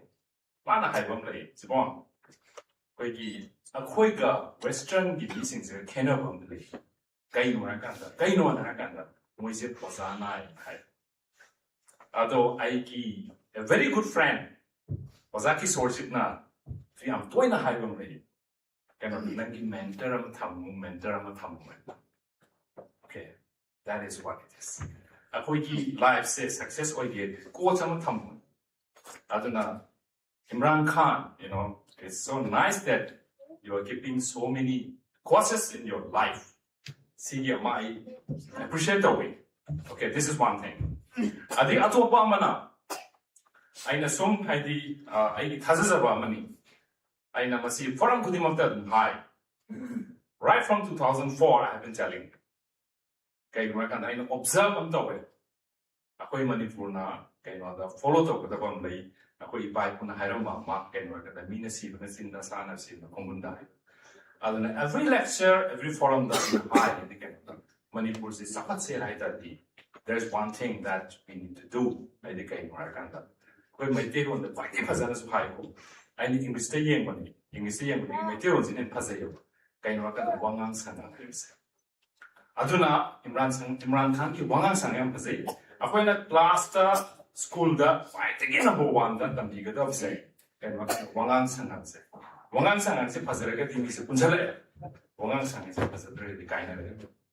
If Manipur has to develop, then we have to take care of this Wangang Sangam. At the Amos Yam Pasabamsule, Meteron Haramba, Taxi Kasiga has it. Aqua Meteros Yam advance Wiki Mategi Pipun Haramasing, or Manipuri Pipun Haramasing, Yam Nawiki advance with that. I think Wangang Sangam, I think, and the verbal and non verbal communication. English study verbal and non verbal communication. Sang hiding there. Although Meteron, the Wangang Sangam and I say, Yar 2004, the key, Aqua Yam Toina, me say, organizing say, and something about Matanda. We kind of keep up, and talk with Sika do it there, and it's because of the way you speak. I say, Sigi said, the Wangang Sangam say. Aduna, Masigi said, we said that in every school, every college, every forum, every lecture, I always mention that if Manipur has to develop, then we have to take care of our Wangang Sangam. Imran Khan, I appreciate you that for that. And then I'm going to say, was our Guru Night. Adiyamana, I say, I'm trying to high the next big thing may not be artificial intelligence. I say computer science, engineering, one of the first study in Manipur. I got a friend of mine, very good friend, Devian Kobamga. You want is engineering, computer science. Okay, I think I teach the Nico. My artificial intelligence, I'm high. But the next big thing may not be artificial intelligence. The next big thing may be taxi. The next big thing may be, right, that is ethics. I am doing higher. That is what we find in the Epstein file, totally. This is about what is very important. Aduna, Miami entrepreneurs, or even Miami say. We need all kinds of people. We need entrepreneurs, we need employees, we need all kinds of people. Aduna, fighting Maru second or idea. Ethics has said, Maru Aduga, when you Ozagi when the tea, can get a that is what we require. I am doing a high sea idea for the university could work, friends, the institution could work, Manipur, quite the Karta is a non stuff. Satra and class sangba was an takpa. This is the most basic thing. We basic thing, however, we basic the swearegati. We cannot grow forward. I think a basic way to say Satra and class lakpa was an takiva. I do the Satra the in high, the Kongumani, when you turkey look, motivate to laughing. Aduna, education has that's our role. Our role is to keep you employable youth. That is our role. Imran Khan, we are very proud of you. We're very proud of you. And I know that quite we may find many people who are very successful, but we need people who respect others. You have mentioned so many people. And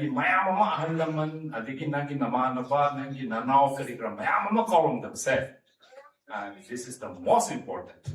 And this is what Manipur means. We need to respect each other and we need to love each other. Quite a powerful said. You love one love me. We're here because of love. Love is learned. We may not even be born in that.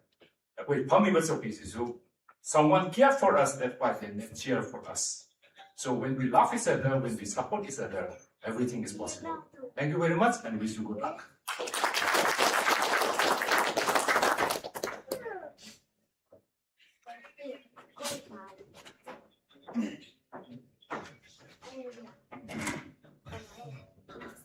Tagachari, Ikakumazari, Names Department, Manipur University, Kakumazari was a Professor Jibun Sermabu, a Sigatoromasica Marilena, Tentakpa, Wahimanga Tamiramba, a Sigatoromasic in the Lanzari by Services Manipur Maketi, Hangalitan Tagat from Tuxeri, Lena, the Sigatoromasi, Koyam, Atemam Tamimanda, Lucinanaba, Padam Tanjari Maramatuna, a Sigi Maka Wangam Lusina, Matangi, limitation the sea in Biraga, Koi Saisagi. Wakalonsing adu puto pinadaba si Toromasico Sanjalangariba, Isa Services Manipur Maketi, Loduna Pilas Tozeri, Lena si Toromasic, Makachatar Poina. Mims Department Manipur University, Hosi Professor in a Togai to be by Kunazari Boza, Sorokabon Kisujepu, as if Toromasico Marilena, Tetapa, Wahimanga, and Kapinadaba Kusunjari.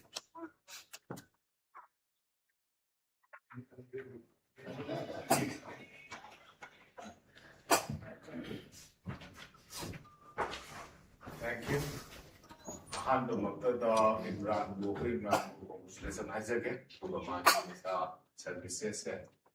Thank you very much for inviting us. And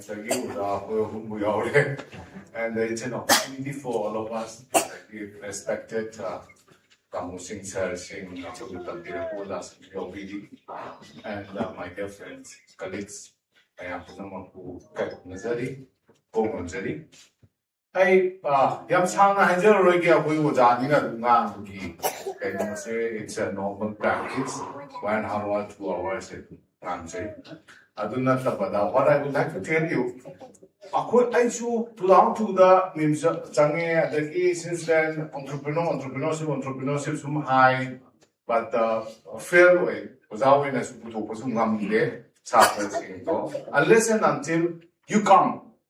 That's how the determination amaga lagu missing di kitam ne apoina to was every time what I say is mangonta akoi spark amakhta ka for that you have the plug, you have the energy, you have the fuel. Akoi to is di makin dang khet paneba aduki plug to matang pi gradi spark to matang pi bada adu mai hore and what I remember is Henry Ford about Ford Motors ki Maputo. Mamunda Mana success were aganda Mamunda media person Namna do hange. Mr. Ford Nanki employment Pasha quite people zikana. I don't do it here. Don't quite people do. Henry Ford pushed lao you lao. Gone and farm there. So eager to move home the tack level. And man, I doesn't talk to me about it. No, to quite a busy kid to win. And for night, I get cars, you get designed over here. My mom they pull up penny. So, what is very important in our life, entrepreneurial people see quite important to understand. Then you go see nothing. Me, go see in the bar, I do I know about we are called as Haben. Mimapoka, to the key, a coin at Tabako. When execute of that, we are servant, I'm a servant. Although, me, my mama, Hoy Pokna, Jalai, they are called as master. Adu Nansu, Imran Khansu, master, where I do not congratulations once again. We all pray for His blessing, God's blessing, that you be very successful in your future endeavors. God, thank you very much. Have a great day.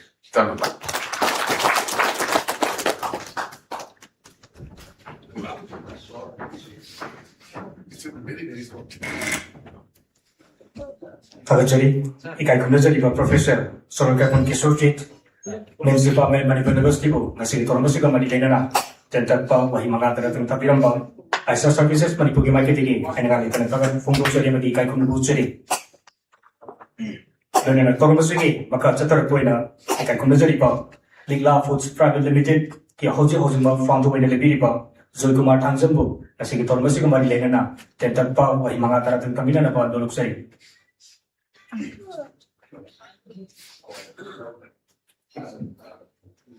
Toromasuke, makachatar po na Hoji Babina Group ki Chairman and Managing Director na Libiri by Kakunajari Boza, Labdamusuke, Sagnairaba, Dr. W. Tanzambu, kasi Toromasuke Manilena na, tentat pa, wahi mga taratang tabina na pagkusunjari.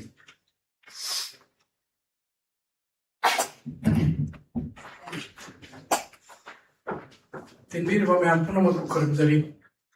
Koi Tanzam family ki dekho aru nangam maduna roi represent awar koi ning nai di ko mira roi ko su ko roi na mina lezer mali adu ko to pira nai wai amali den thamjage am sano tham lozer roi taruk chana hoi gasi program se that is very exceptional koi lam se da matam nai da bagi chalagi madun nai theng theng ho gi du si si program ki matung ina taruk ta ho ba ne cartoon se yawi Ado chana pung taruk ta program se hogi. Mujhe se pung nipan mera mujhe food aadar. Almost 2 hours 40 minutes se already. Pung ani mujhe food chakhe basi khanopti. Speaker sing se ki mati hatna ngang re zuba. Sahi kuntra ni fu hai na koi practice ta la basi ngasi ki pung ani makhai se ta koi na tan ba information knowledge si yo pung yaw de na ta sai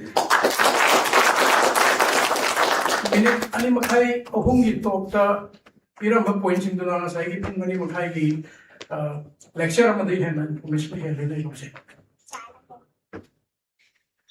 Imran Khan si aiga thengna ko sen khan ba sai mari manga ko basur mani first time muna jo si horse do ramani ana program am do arga kumdar dama sai ngai le ramani Sagi camera file photo ek number ke nosi torga ibani photo nami nei adu matungda message kara phawna matungda nungge na haibdi ibani nei aduga pakata na Imran Khan ni magi future plan me am do mondus no bari ni kari kari tana ba ya tana si in haila ga adu matungda maram rak to narga adokpa am ka he na business ki no am kan sanse ni the adubu ngasi Imran Khan ki wari dagi koi na khangjabasi koi ki horakpada thengnaba yaba dagi horakpada thengnaba yaba struggle mayam punamak Imran na thengna adugi awaba mayam te loiraga mai pakpagi lambida changhanbagi ahanba chauba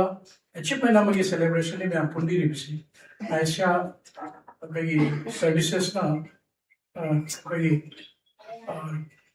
Notice ki waiba choba award mo phangdana ngasi mayam puna celebration to bisi hoji ki matam gi entrepreneur sing naha singa koi ki matam gi generation Dr. Palinoy koi hoji sai humdra gi mthak leiba mayam siga ena khati le akoi na horpa matam da tinga si leiba koi mentorship kan toriba training program singo mayam se koi gi ka le rti akoi isa bhawba entrepreneur wai enterprise aba entrepreneurship aba wai ji tarak pasi pung kuitrin hai thanji adu mayam na sungang madi sum tarak padi ga koi sura paraga sum tamjarak padi adu new generation di adu mati lucky ore like parian lo gaya there are a lot of training sessions there are a lot of mentors all around adu ga so koi thana koi so koi sum tamdi le pa yadam na koi tamjari adu ga adu new generation di already they are fully equipped Everything right about them later. The difference is, according to Matam the Leramaga, Majiki, Matam the Leramaga, we cannot say competition to them. That time there was not much of competition. Anything to say, Nahan Beto, Evelina, once my Upakra, there was no competition. the Hojikti, you have competitors all around. The competition is order of the day. The competition say the Tangai Naraga, and a Namagatsolaga, my Papaduna, and my achievement and object. According to natural course and there was no competition. Here when we started, it was a natural course. Hospitality, senior license and window. There was not much of competition. But with the new generation, every day you are going to compete with other competitors. And one thing we have to keep in mind is that we have to explore the market properly. Mushrooming of one activity is Mina Makara Kanaba, Lere, I had the man, Plop, Chanjalaga, Plop Seminar 7.8. And we should always keep in mind that the market can also lead up on the Yankanda. Seller to buyer ratio in view. If sellers are more than buyers, that sellers are going to die. Aduna, sellers and buyers in Biraga market sing in Biraga Mutunda. Together with view, doing a Sigi, Imrani presentation, I'm impressed with to see Manipur skill labor to talk with Sigi, Choga Pandamamo and a mission vision, the Yogi. That's very important. Going on Manipur is developing state. Lot of constructions are going to happen. Sava hold in the any structures in this Saga the body. We depend everything from outside the skill levels. Sima home doga when local levels are completely trained or the Sahi mother crores and crores of rupees of the sale to Buyani. So the kind of focus of you and Hijaraga. Matam single line dinner matam jawara na puna maksu sokta vira magani na matam ka thanlo roy Imran Khan amasung esa services pu mai palat pagesu mo function sida basic simplicity to makata na mai pak pu view have mai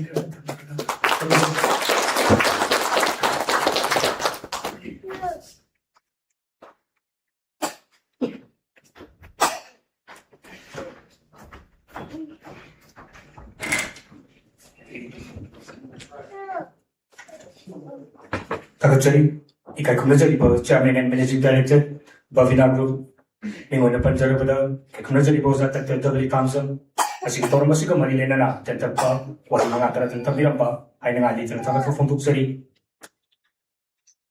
Venelena, Hokiba, Sahimanga, Ayu Foundation, Hagana, Asiki, Tormasibu, Sendalanjari by Service Maribuki, Hosima founder in Libiba, Nuxijaraba, and the Imran Khandi, a poop beginning to look at Kiba Foundation Asina, who gives Sahi Mangagi, Limtana, Kugi Sotaraba, Mahibu Singidam the Kanjaduna, the College of Arts, Mahibu Ani Kandatuna, Sahi Yoba, and mission fees, Ayu Foundation, sponsor to Duna Lapani.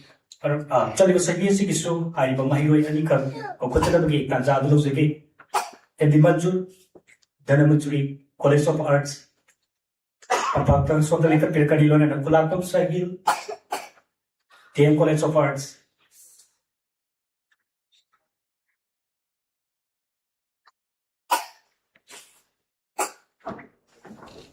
Aribamahino Yanisi, Anisi, Ayu Foundation, Manipurna, sponsor Toduna, Chaliba, Sessanasi, TM College of Arts.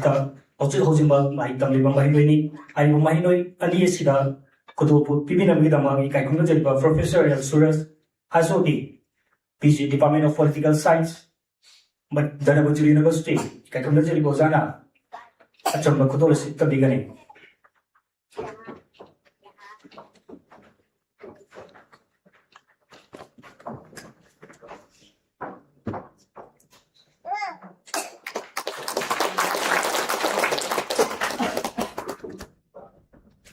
Tagachari Waza Venena, Torosiki, Makachatar Point, I Kakunajari, but in School of Social Science, Dhanamajuri University, Mingoni Panjarabali, Kakunajari Boza, Professor K. Germany Singabu, from Factor Sondalinka Kirakaman Luxury.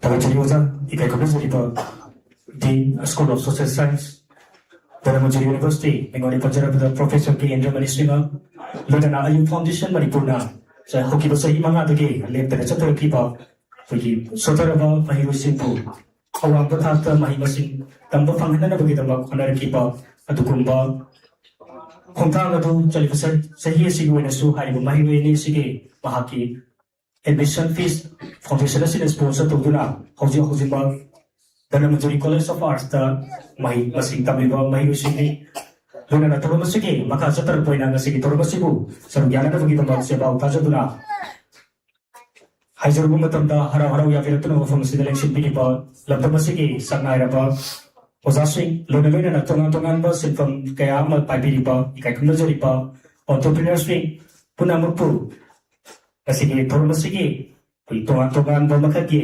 koi sai sa ki feedback bibina bagi tanja su tamjari marabaduna hariba tanja sigi dama aisa services manipugi koi management team ke membership ko sitari lona na lepi pa Kuyi ikai kumajari pa waza singi maikai dagi thampining pa wafam sing lairagadi hari pa wafam sing adusu thamjana bagi yang atim pa tanja adusu thamjari Aisa Services Manipur ke management team ke ikai kumajari pa member sing yaragadi wafam sing election period na bakang jari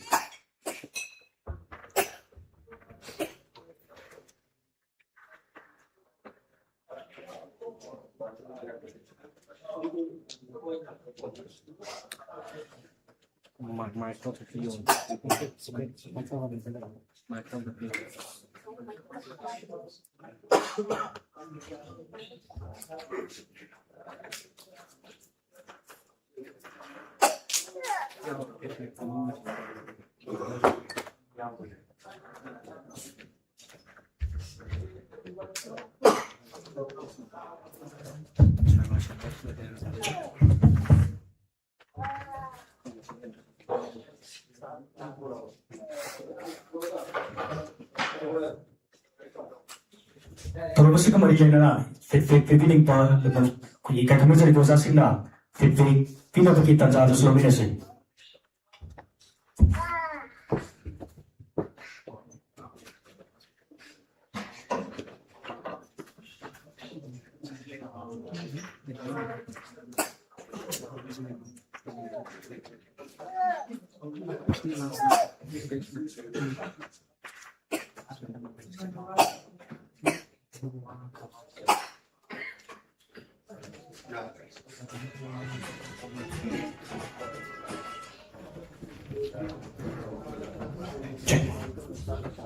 Tahu curi? Kalau mesti maka saya terpoin lah. Aisa Service Manipur ke official website launch to lagi tanja dusulu lagi. Hariba official website launching program si pangtok pinana bagi nama Aisa Service Manipur ke founder Lona na management team ke team members yang kusin jari.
Tagajari koigi nasibi website launching to bagi orang masui koigi matam gi kuyong na balai bina marang mereka koigi matam sei khajitang sondaraga koigi tongnar bagi tanja buslo segi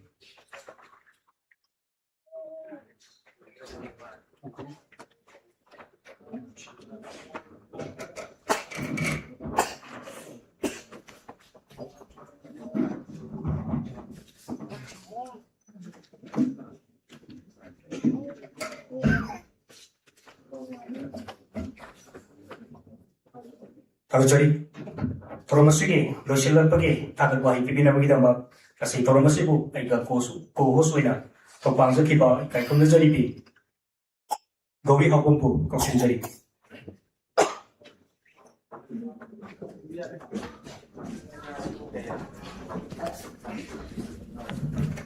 Kasi pantuk jariba thauramasi losilakpagi tanjasu yoksilakle kasi thauramasi da harau harau lingbirak puna thauramasi ko mapung pahan biramba kasi special invitee soina Ikai Kumnajariba Honorable MLA Wangkai EC Thangjam Arun Kumar, Chairman and Managing Director Babina Group Dr. Navali Thangjam, Chairman and Managing Director CJ Hospital and Research Institute Dr. Balin Kandawam, Social Scientist Dr. Dhanabilai Shram, Founder Likla Foods Private Limited Joy Kumar Thangjam, Managing Director Globis Web Solution Private Limited Roshni Kumar Yambem, Managing Director Electrographic Design Private Limited Mumbai Haji Sirajuddin Sheikh, Director Research and Development Manipur University Dr. Ibohal Maite, former Director ICM Guwahati and Manipur Dr. Karibam Somarendro, Managing Director JCRE Group Laranjam Niranjan Singh, Founder